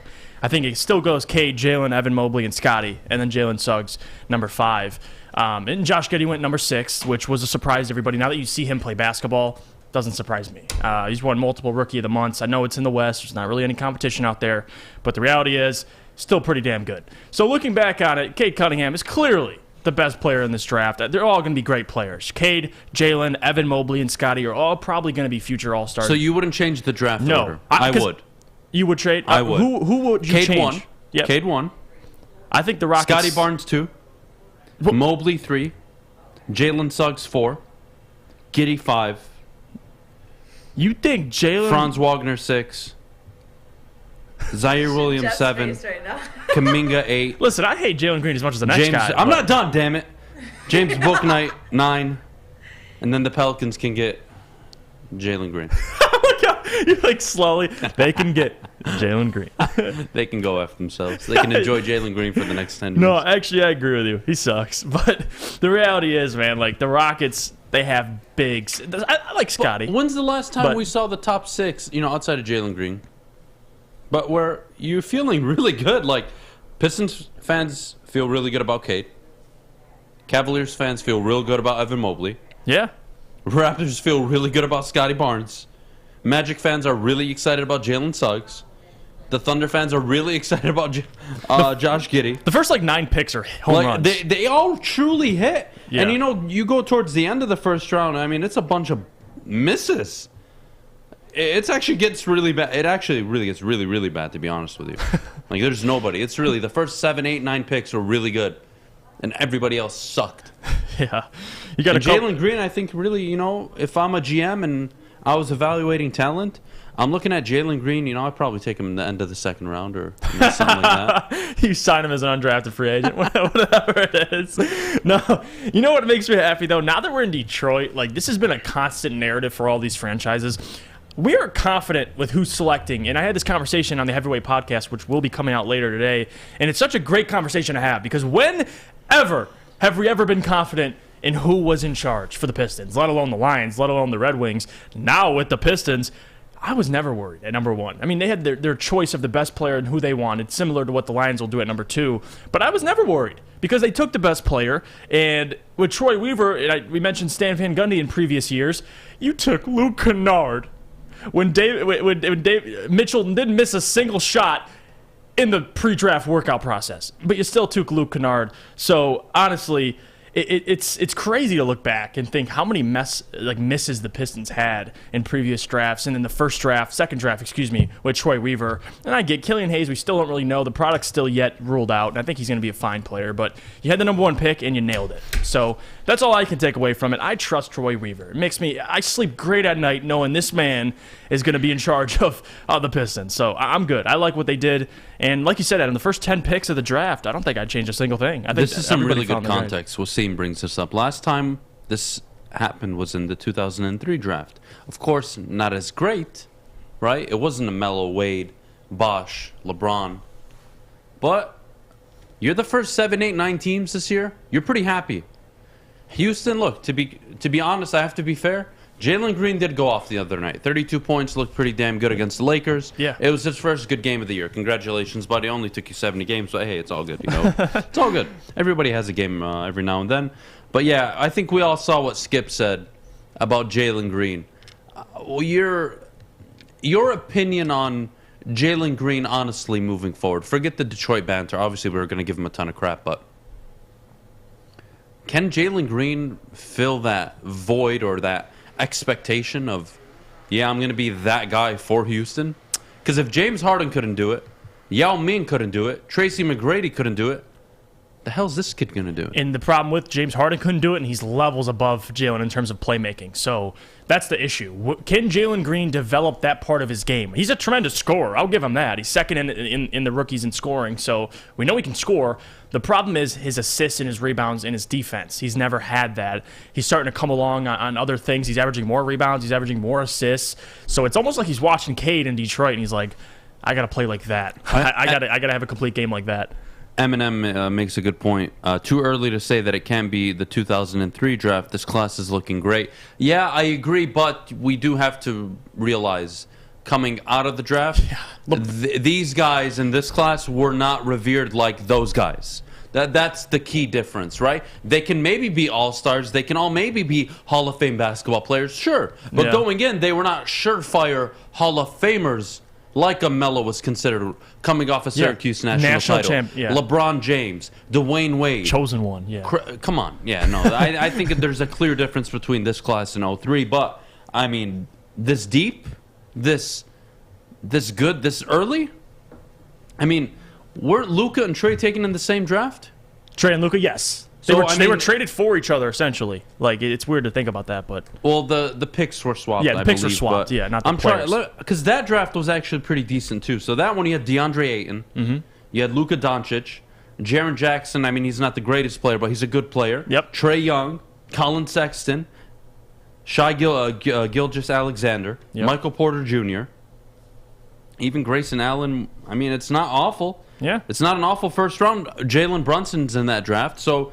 Maybe we don't have to go back all the way to 2003. 2018 was a pretty damn good class. Now, if you compare the first 9 picks to the 9 picks in this previous draft, well, I mean, Mo Bamba, Wendell Carter Jr., Kevin Knox, Mikal Bridges. I like Mikal, but that's it. Really. Jaren Jackson, Marvin Bagley went second. Yeah. Maybe not the depth of talent. Like this one, I think there's 9 guys that could be a part of their franchise for quite some time. I think that's the difference. And this year, with Cade Cunningham, I don't care. At this point, I'm kind of over who wins Rookie of the Year. I think I've already pled my case about Cade Cunningham, but this draft class is going to be great. I think the problem I have with people is that when I say Cade is the best rookie or he deserves Rookie of the Year, it's almost like I'm trying to kick down the other rookies. Evan Mobley is going to be a fantastic player. Jalen Green is going to be a fantastic player. I can name about 3 or 4 more guys, but the reality is, Cade's just a little bit better. That's just all it is, like a little slither better. And sometimes, it's just how it is. Can I defend? It's just the reality. Can I defend Darko Milicic here? Oh yeah, go ahead. Defend the 03-04 Pistons don't win the championship without Darko Milicic. Well, so much things happen because. Well, not even that, but just because of his play. His play. I'm being serious. Let me see. Look, what? I'm not joking. What? His 0.1 points per game in the playoffs were some of the best basketball we have witnessed in this town. And I'm tired. And I'm tired of every single one of you shaming that man who now works on a farm. How dare you? How dare you? 0.1 points per game in those playoffs. And you sit there and disregard him as some bum because he went number 2 overall. And that Melo, Bosch, and Wade went after him. Who cares? It was Darko Milicic, baby. He gave you 1.4 points a night that year. And in the playoffs, he rose to the occasion and gave you 0.1. That was Darko Milicic. Mr. Ray said 0.1 points Darko. Per game too many. He said. God damn it, Darko. He couldn't even average 2 points a game in Detroit. Imagine if they took Melo. God damn it. God. You know what, honestly, this is one of my favorite what-ifs ever. Yeah. If they would have taken Wade, Melo, Bosch, what happens? Do they even beat, look, let's be honest, Rasheed Wallace was so vital. And they got him. Do they still get that trade if they get one of those guys? And if, let's say they do and everything works out together, well, I don't think we're talking about the going to work Pistons. I think we're talking about a dynasty. I think we're talking about a three-peat. I think we're talking about a team in the finals 3 out of 4 years, 4 out of 5 years, in my opinion, with a Melo or a Wade or a Bosch. That team was good. Ben Wallace, Carmelo Anthony, Chauncey Billups, Richard Hamilton, Tayshaun Prince. Swap out Melo with Wade. Swap out Melo with Bosch. My God. As rookies, too. So they don't have the ego they do now. It would be different, but it'd be interesting. I mean, who knows? Would that have been one of, if not the greatest dynasties in NBA history? Who knows? I mean, it's one of my favorite what-ifs because that was one of, if not the greatest draft class of all time. And, of course, the Detroit Pistons completely whiff at the top. And they still made 3 finals, almost 3 finals. Two finals, and they made 6 or 7 consecutive Eastern Conference finals. They were so... I know, right? Start crying. I know, right? It was so good. And does Melo fit Detroit, or does he get molded into a champion playing with that team, and that changes his whole career outlook? And then, and my favorite what if is if Melo goes to the Pistons, and they win early, and he develops... He goes to Syracuse, wins. He goes to the Pistons, wins. His legacy is so much different. His legacy changes. But is LeBron James if Carmelo bursts onto the scene? In the East. And he dominates the East? That's my question, honestly. I'm not trying to throw shade at LeBron. You're blowing my... I still think he would be one of the better players in NBA history. You're blowing my mind right now. What's the conversation we're having if it was Carmelo coming out of that class, winning early, carrying early, showcasing his game early. Instead of being the guy in Denver putting up 27 a game and getting knocked down in the first or second round. How does that change his legacy and affect LeBron? That's crazy. Does that extend? Does LeBron score those 23 straight against Detroit? Does LeBron finally get over the hump? Does he ever get to an Eastern Conference final going through Boston or Detroit with Melo? Does the big three ever happen in Boston? My God, like that's why that's one of, if not my favorite what if ever in the history of sports. Getting me pumped. Imagine that. Truly, imagine that. Unbelievable. God, that was a trip down memory lane. And I forgot, but Billups ended up going and playing with Melo as well. Yeah, like later he was traded for goddamn Allen Iverson. Allen Iverson. You know what's my one memory as a child watching AI in a Pistons uniform? Yeah. My one vivid memory of him was I was able to go to a game in Detroit at the Palace. They were playing Toronto that night, and I got to see him put up like 32 or something along those lines. And then I remember Christmas Day we played the Lakers, and we got stomped. And AI was just washed up. We're just like, oh, that's the end of it, guys. It's been nice. Yeah, it's been nice knowing you. Thanks for coming. And then we went into this 20-year run where we sucked. But anyways, let's forget about that. We got to go to break. When we get back, I want to talk about expectations. Now that Khalil Mack has been traded, and it's clear the Bears are likely going into a full rebuild, what are the expectations for each team in the NFC North for the upcoming season and really for their off-season? What are their needs? What do they need to do? We'll get to that, Maddie, shortly after the break. Yes, but before we go, we do need to hear about our friends at Planet Fitness. Guys, Planet Fitness, the official studio sponsor of the Woodward Sports Network. You can see them just behind me over here. Check them out. Planet Fitness, $0 down, $10 a month. Your fitness is essential. I can't stress it enough. Check out Planet Fitness. Their website is planetfitness.com, or you can visit any Metro Detroit location. They have a ton everywhere. Hard to miss, guys. A judgment-free zone, a judgment-free workout environment. Check them out. Again, this is planetfitness.com. Tell them Woodward Sports sent you. Fellas, let's be honest. We like things to be easy. We like simple stuff, like sports 7 days a week. We like things uncomplicated, like Lady Jane's Haircuts for Men. Open 10 to 8, 7 days a week. Walk in anytime. Sign in, sit down, watch your favorite team play, and before you know it, your hair will be game ready. Open 10 to 8, 7 days a week. Walk in anytime. Lady Jane's Haircuts for Men. It's wicked awesome. What do you get when you mix fresh, juicy, hormone-free chicken with our savory signature sauces? The best damn wings you've ever had. Wing Snob Traditional Wings. Try our Jamaican jerk or lemon pepper. And we toss them to perfection. When your wings are this good, it's easy to be a snob. Order online at wingsnob.com today. Wing Snob. We just have better wings. Putting on a show here, and that's how you answer. We love our sports. We just wish they'd love us back. Detroit sports for Detroit sports fans. Woodward Sports. Well, it is snowing here in Metro Detroit, so you know we are not getting a tan. But where you can get a tan is Chili Peppers Tanning. That's where you'll find the cleanest salons in the D with spotless, sanitized rooms and trained, certified tanning professionals. Join the Pepper Club. It is worth it. They'll have the best deals, and they'll beat all their competitors by $5. And don't forget to pick up Australian Gold, Designer Skin, Caltan, and Swedish Beauty lotions. Chili Peppers Tanning is where you'll find the hottest bulbs, the hottest deals, and the darkest tans. I know I need one, and so does Adham. Jeff's good for now. Yeah, Florida tan's still holding up. Florida's still holding up. All right, I do want to get into the NFC North just for a little bit, and then once we finish that, I think you all know what's up next. Michigan and Michigan State played yesterday. I don't know if you caught it, but Juwan Howard truly inspired his basketball team yesterday.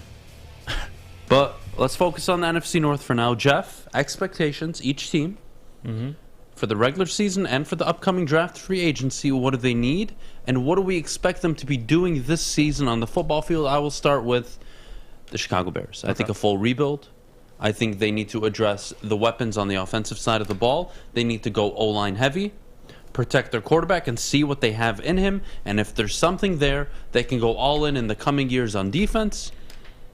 And maybe adding an additional wide receiver, who knows? But Darnell Mooney is a good receiver. It's a good starting point, but you're going to need more than that going into next year. Yeah, I'd agree with you 100%. I think the Bears right now don't need to really worry about anything in terms of free agency. Get rid of contracts, clear cap space, and they've already been doing so, and find out what you have at quarterback. That's kind of the biggest thing for them this season. You don't really know if Justin Fields and what side of the table he's going to lean on. Is it going to be the side that he's kind of a bust, he didn't have a great rookie year, or is he going to progress and develop, which I expect him to do that. So it would have to be figuring out what Justin Fields is as a quarterback and rebuilding your team and focusing on requiring more draft capital, because this thing, Rome wasn't built in a day, and it might take quite some time to build this Bears back up. So it starts with that. Figure out what you have at quarterback. That's the Bears' plan this All right, coming Green up Bay season. Packers.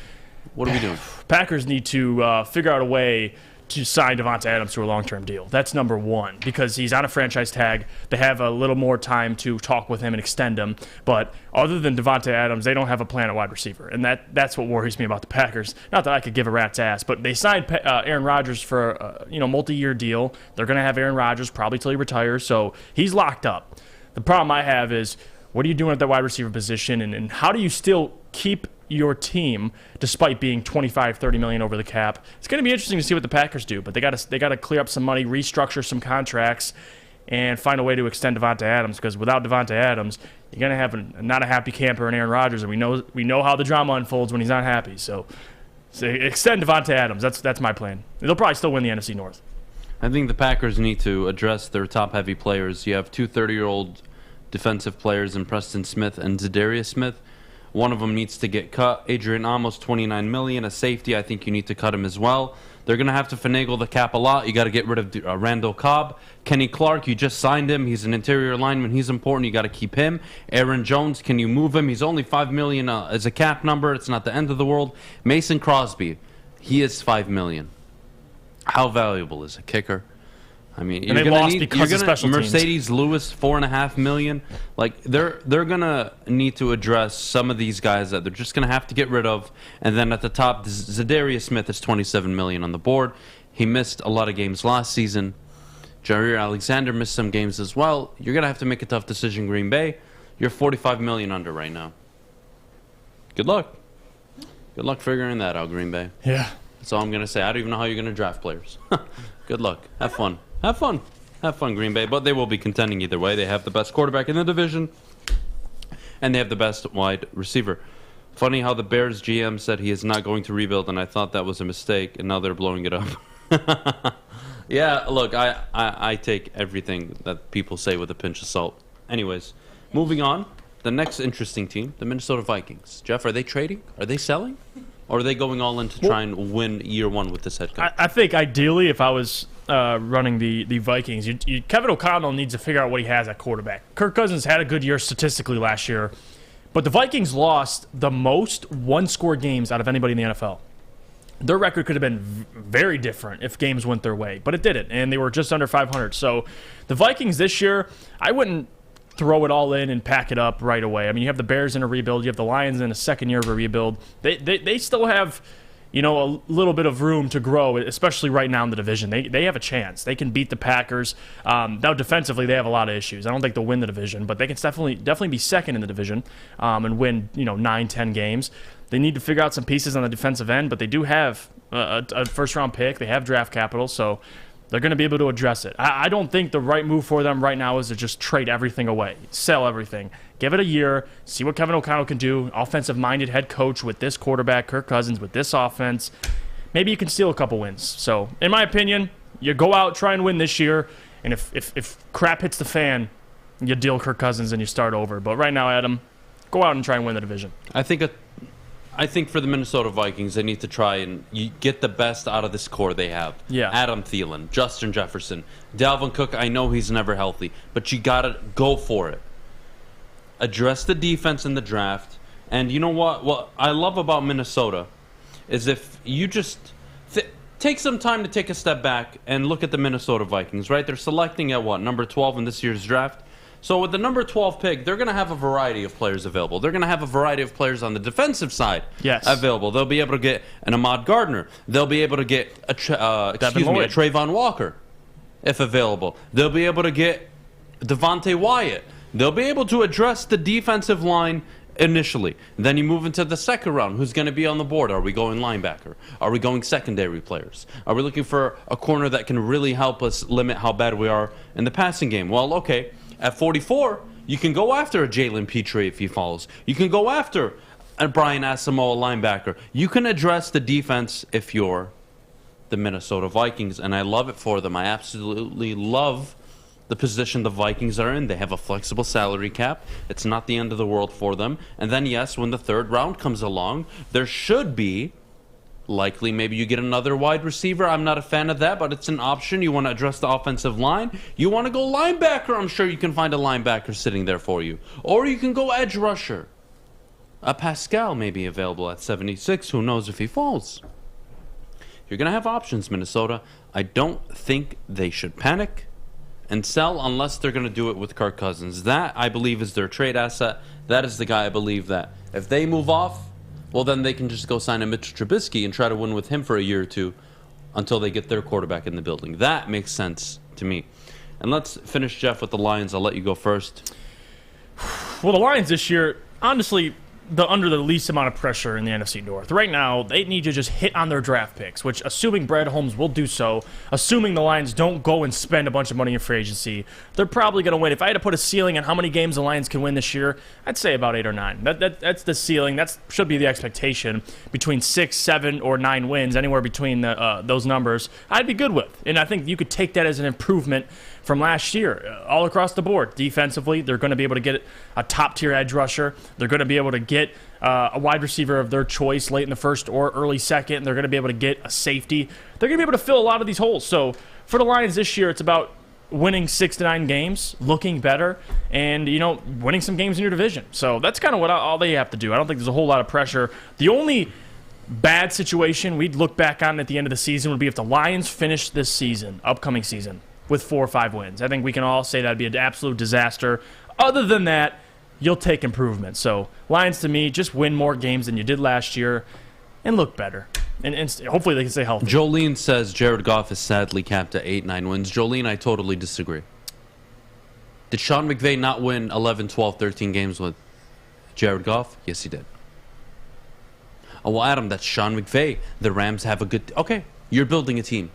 And Dan Campbell needs to show he can be a head coach in this league.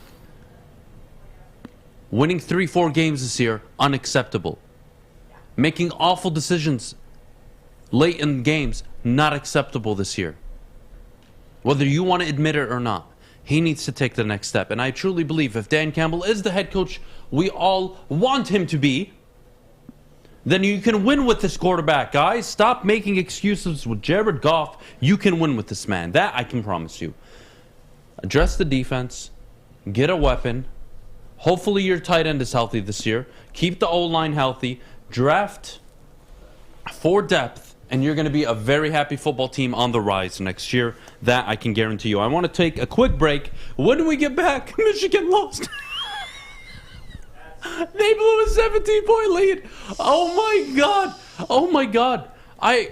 Save it. Save it. I'll save it. Save it. We're going to go to break. Oh, my but God. First, Jeff, can you tell us about the Fulling Warehouse? Yeah. Yes, I can, because we need to talk about Fulling and an opportunity for you guys to head over to Hamtramck Fulling Warehouse in Hamtramck, and you can play the home of the original football bowling pin game called Fulling. You can host your corporate party, team building event, or you could just come in with family and friends. They have 2 ways to play, either their $10 unlimited open play or a private lane reservation for $120 for up to 10 people for 2 hours. They have 100 different beers, their $2 mystery beer machine, and multiple full bars. You bring the food, or you can have it delivered in. Come get your full on. Check it out at fullingwarehouse.com.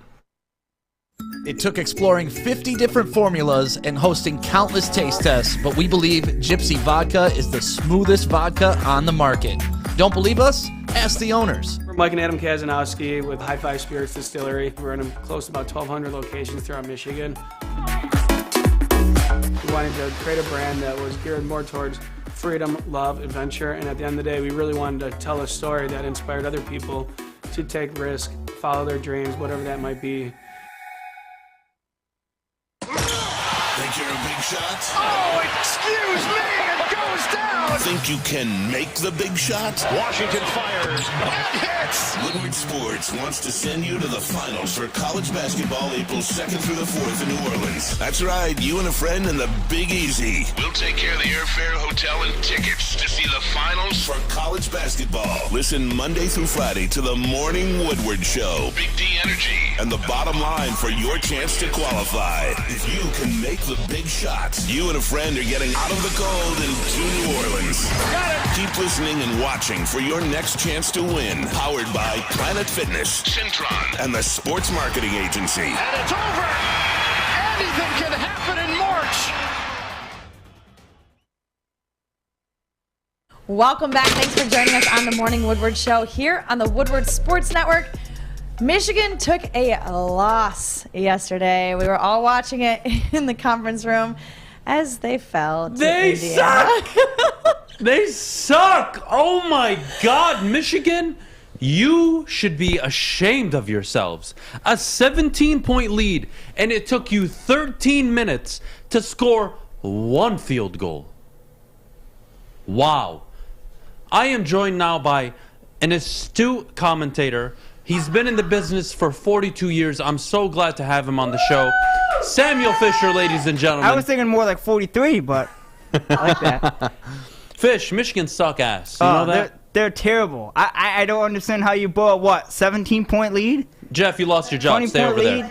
It was awful. Jeff, give him a minute. Give him a minute. You lost your job. You lost your job, buddy. Fish, continue. I'm listening.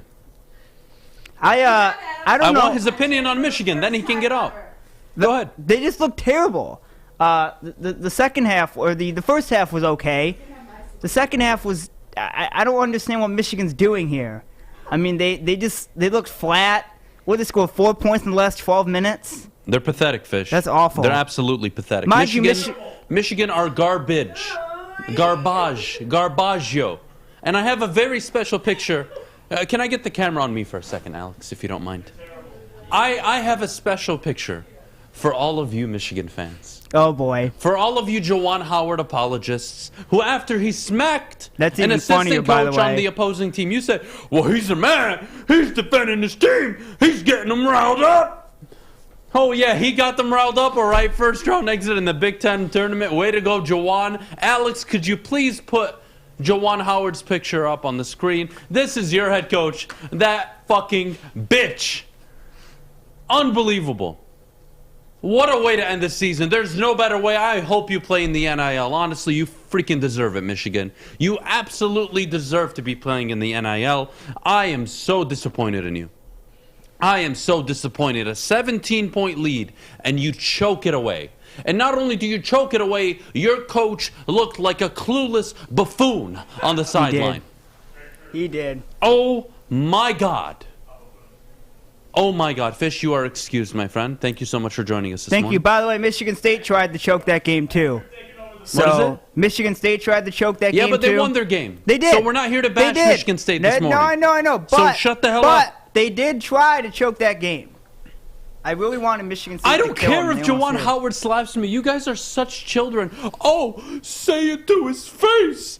Good. He sucks. I'll go say it to his face when he's playing in the NIL. How about that? You guys are such babies. Such a sensitive group of people. Never met a more sensitive group of people in my life. Enjoy the NIT, you losers. Enjoy it. No, NIT. It's called the NIT, isn't it? Yeah. Oh my God, let me tell you guys. I enjoyed that choke job more than anything. I was sitting there in the room recording Ryan Armani, a obviously diehard Michigan fan, absolutely succumbed to tears and frustration when they were choking that game away. As he should be. Oh my God, it was so funny, Michigan. Michigan, you couldn't have given me a better gift. For a Friday show, you could not have given me a better gift. I can't believe you actually lost that game. Did I say NIL? I do apologize, guys. Sorry, my head's in a million places right now. But anyways, Michigan State also almost choked away the game, but they took care of business. They advanced. So I think we both agree now Michigan State are in automatically, correct? Yeah. All right, Michigan, in or out? Oh, my God. You can't be 17 and 14. It's tough. And get into the goddamn tournament. You know what'll help them? That big block M. That'll help them. Because I don't get it. For a team that's 17-14, like, you're right, and to lose in that fashion, with the number 1 recruiting class? Like, imagine I'm going appalled. to the Elite Eight, I'm appalled. pulling off the number 1 recruiting class, and not even making the tournament. You suck! You absolutely suck, Juwan Howard. Yeah. I don't know what your deal is this year, but it seems to me, just off of fair observation, it seems like he's a guy that isn't going to be able to put together these one-and-done teams. And it's only his first year, so maybe I'm being a bit harsh. But Michigan is out, and I am here for it! Yeah, playing the NIT. Take it. Good for you. Enjoy the NIT. Take it like a man. I'll come down, and maybe I'll cover it myself. The NIT is stacked, by the way. The NIT is very underrated. Yeah, it's stacked with all the loser teams in the country. Yeah. Yeah, but Michigan's going to say, oh, we're in the NIT, we can win something. No, they're stacked. Yeah, they have some pretty good teams in the NIT. They can do what we do with Guardian Alarm. They can stay the hell out of the tournament. They're buddy. the most stacked team in the NIT ever. and they're going to enjoy it. It's unbelievable. I mean, you want to talk about an awful job. I think Juwan Howard is going to be on the hot seat next year. He needs to have a really good season next year. It's tough. I mean, you don't do that. No. You just can't have a season like this. And a season now where you've acted out in 2 years. Twice in very similar fashion. Saying you want to kill the opposing team's coach. You know, I'm from Chicago, bruh. Good for you. Wow, you really sound like a head coach to me. Oh, and then what do? You go and basically you want to punch the assistant, but you hold it back. You give him a nice little face palm. And then you instigate a brawl with a bunch of 18, 19, 20-year-olds. Way to go, Juwan. You're having such a good season, my friend. I hope you look in the mirror and really get your stuff together, because you cannot have a season like this next year. Unacceptable. Unacceptable, Juwan Howard. Unbelievable. Jeff? And I think the big picture is, even if he won last night, I think there'll still be questions about the season he's had. I mean, I get it. You lost to Indiana, so it's going to look way worse now, and you threw a big lead, 17-point lead, I believe. But still, I think the point we're trying to make is the totality of the season. They were, even before Juwan threw a left hook or a grown man slap at the Wisconsin assistant coach, he was already having a bad season. They were already underperforming. So you had Indiana on left for dead, pretty much. Indiana on the verge of getting blown out. And they go on an unprecedented 28-4 run. 28-4 run. And they come back and beat Michigan 74-69. Yeah, but I thought the players love Juwan Howard. Isn't that what makes a good coach? Yeah. Oh, they love the coach. They love the coach. But oh, my God. Similar to Jim Caldwell. Players loved him. Look how loving the coach helps. How about your coach draws up a play to stop the bleeding so you don't go 13 minutes without a field goal? Yeah, how about you get Hunter Dickinson the damn ball? I mean, like in the post. Oh, was he playing yesterday? Yeah. Oh, I didn't know. Yeah. 7 for 12. What a joke. He took 12 What shots. a joke. And then when they have an opportunity to go and tie the game, what do they do, Jeff? Choke it. They play freaking pinball, and they throw it out of bounds. Good job, Michigan. Well done. I am so glad. I hope you don't make the tournament, to be honest with you. As somebody that supports your football team and rooted for you guys all year, your basketball team can kiss my ass. I am so tired of the hype. I am so tired of the annoying people on Twitter. I am so tired of your head coach acting out and not even following up. His first game back blows a 17-point lead. That's your head coach. Enjoy. Not interested. We're going to take a quick break. When we get back, ask me and Jeff any questions you have. I'm ready for it. I am so ready. But before we go, Jeff, please tell everybody about our good friends at the Sports Marketing Agency. Yes, well, our good friends at SMA have been leveraging pro athletes and other notables for a decade against the issues around mental health and substance use disorder. Now, with the help of our friend and NFL alumni, Sean Jordan, he has been able to save lives and take a stand against these various issues. And that's why, soon coming to Woodward Sports, the Sports Marketing Agency podcast called This is the F Word series on fentanyl. So, if you are struggling with substance abuse or mental health, they're here to help. Please go to thesportsma.com. Let them know that your friends at Woodward Sports sent you. 6 dark corners, a driveway and a patio, 5 windows that could become doors. Every house has unique security challenges. Guardian Alarm has more tech, more team, and more ways to help keep them all safe. Get a professionally designed and installed security and smart home system from Guardian Alarm. Sign up today and get a free video device. Guardian Alarm. Smart, right from the start. Call 1-800-STAY-OUT. 3 NBA championships. Detroit fans were there. 11 Stanley Cups. Detroit fans were there. 4 World Series wins. Detroit fans were there. And that one Lions playoff win in 1991. Yeah, Detroit fans were there. Woodward Sports, where the fans are.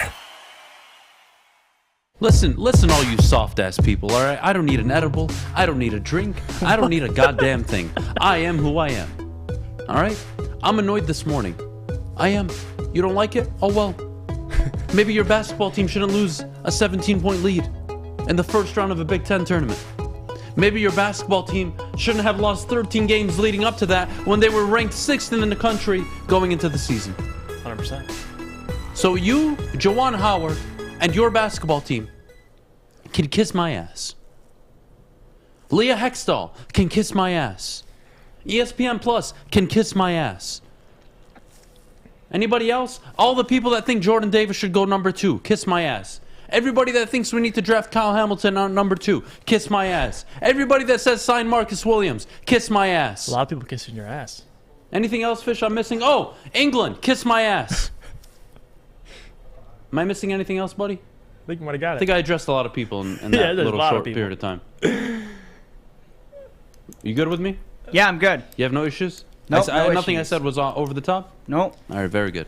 All right, let's get into it. Easy asked, and I want to get this out of the way because it was a lot of fun yesterday. Jeff, how was your heavyweight experience? I will say so myself. Guys, go to the heavyweight YouTube channel, and they're about to drop the podcast I was just on yesterday at, I think, at 10 o'clock. What'd you guys talk about? 10 o'clock a.m. A lot of stuff. Lions, Jordan Davis at number 2.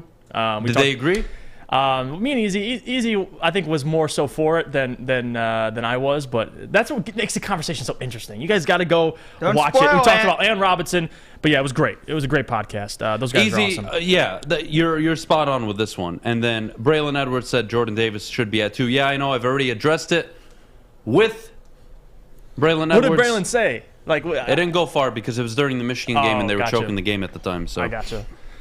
We didn't get far. But anyways, what other questions do we have? Would you be okay if the Tigers signed Carlos Rondon? Honestly, I would love that. I actually think that'd be a good signing.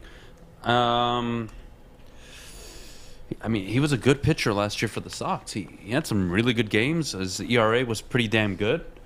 I wouldn't mind that at all. Let's see. Who wins an Oklahoma drill? Adams balls or Michigan basketball? Me, obviously. It's not hard to beat Michigan basketball. You don't believe me? Ask Indiana last night. Well, yesterday morning, I should say. You can get a good man down, but you can't keep him there. Jawan will be back. Yeah, I heard that about Jim Caldwell. He'll be out of the league soon. It said, what's one of these questions?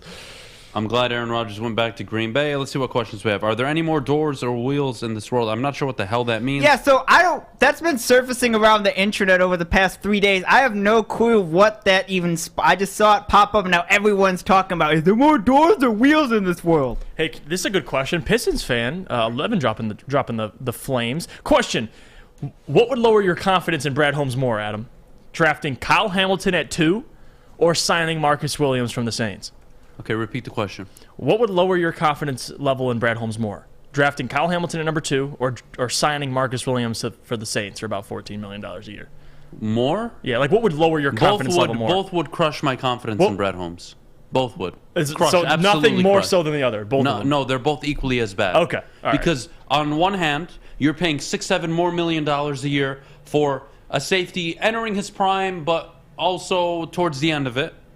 And on the other hand, you're drafting a safety number 2 overall. And I swear to God, if an edge rusher is on the board that you want and you take the safety over the edge rusher, someone's going to have to pay. Someone's getting fired one of these days, honestly.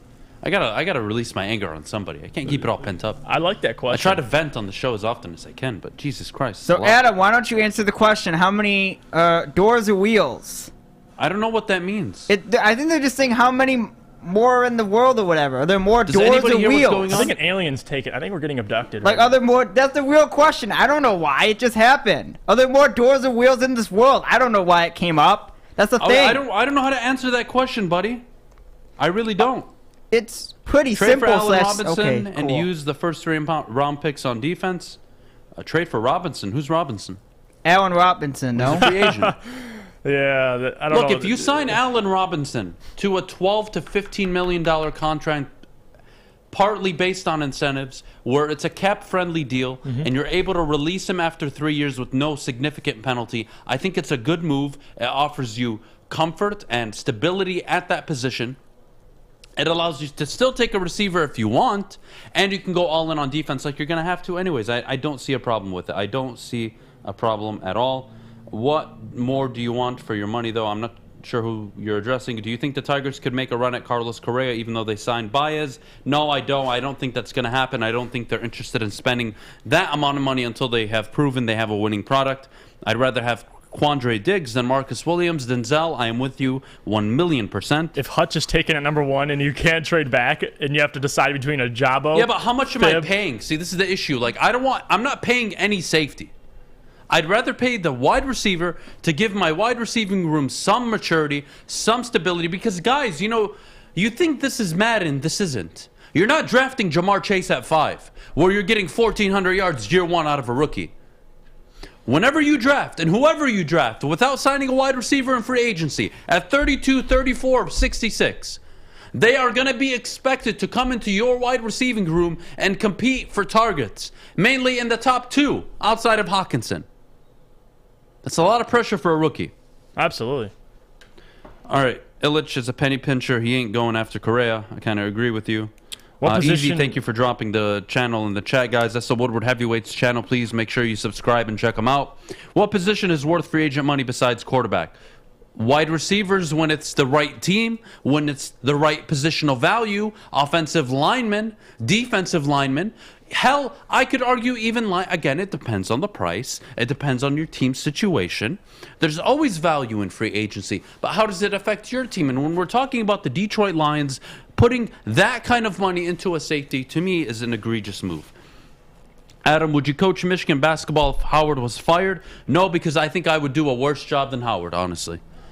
At least you're honest. I would not be a good basketball coach. Maybe you could throw me in as a football coach. I am much more competent in terms of X's and O's in football than I am in basketball. Would you do better than Jim Harbaugh? I have to be honest with you. Would you do better than Jim Harbaugh? Hell no. Oh, okay. Fish, if I was a better coach than Jim Harbaugh, I'd be coaching in goddamn collegiate D1 football. Don't you think? Well, or maybe in the NFL. Yeah, but there's some people that have different jobs and they're talented at something else. Fair enough. I'll give you that one, Fish. All right, last question before we go. I got to get Adam on, but we'll have to include alcohol. No, easy. I'm not going to be drinking on your goddamn heavyweights show. I want to drink. But I'll definitely come on and help. I would love to be on. Happens all the time. Me, I think any good free agent that fills a hole is worth paying for. Yes, Piston fan, I do agree to an extent. But again, it depends on your situation, correct? What are you getting? Thoughts on Alec Pierce if he's available in the 3rd? Jeff, I'll let you take that. I like Alex Pierce. I don't know about 3rd round. I know people are making those Cooper Kupp comparisons. I don't know. I wouldn't go that far. But yeah, 6'3". just because he's white. I mean, that's it. That's it. Wes Welker ruined the NFL. But I think he was a former volleyball player, so he's crazy athletic for 6'3". So a guy that can get jump balls and everything. But yeah, he's not my first wide receiver taken. If I were to ever work for an NFL team, yeah, it would be in the front office, in the data analytical side of things. Mm-hmm. It would not be on the field coaching football. I am guaranteeing you that right now. I am not a football coach. I will make it very clear to you. And I will not sit here and lie to you and tell you that I am a football coach. I am not. Let's go, guys. Have a great weekend. Thank you so much. Fun week. Love and appreciate every single one of you. Make sure you leave a like in the chat. And, of course, subscribe to our YouTube channel. If you haven't already, please make sure you do that. Happy birthday, a special happy birthday to one of the original viewers, an OG of the network, Tammy. Hey. Tammy, happy birthday. From the bottom of everybody on the morning show's heart, we love you very much. Enjoy your weekends, everybody. Check out the Heavyweights podcast with Jeff. It just dropped right now on the Heavyweights YouTube channel. I'm out of here. I'm going to try not to swear for the rest of the day. I'm probably going to hell. See you guys later. Day.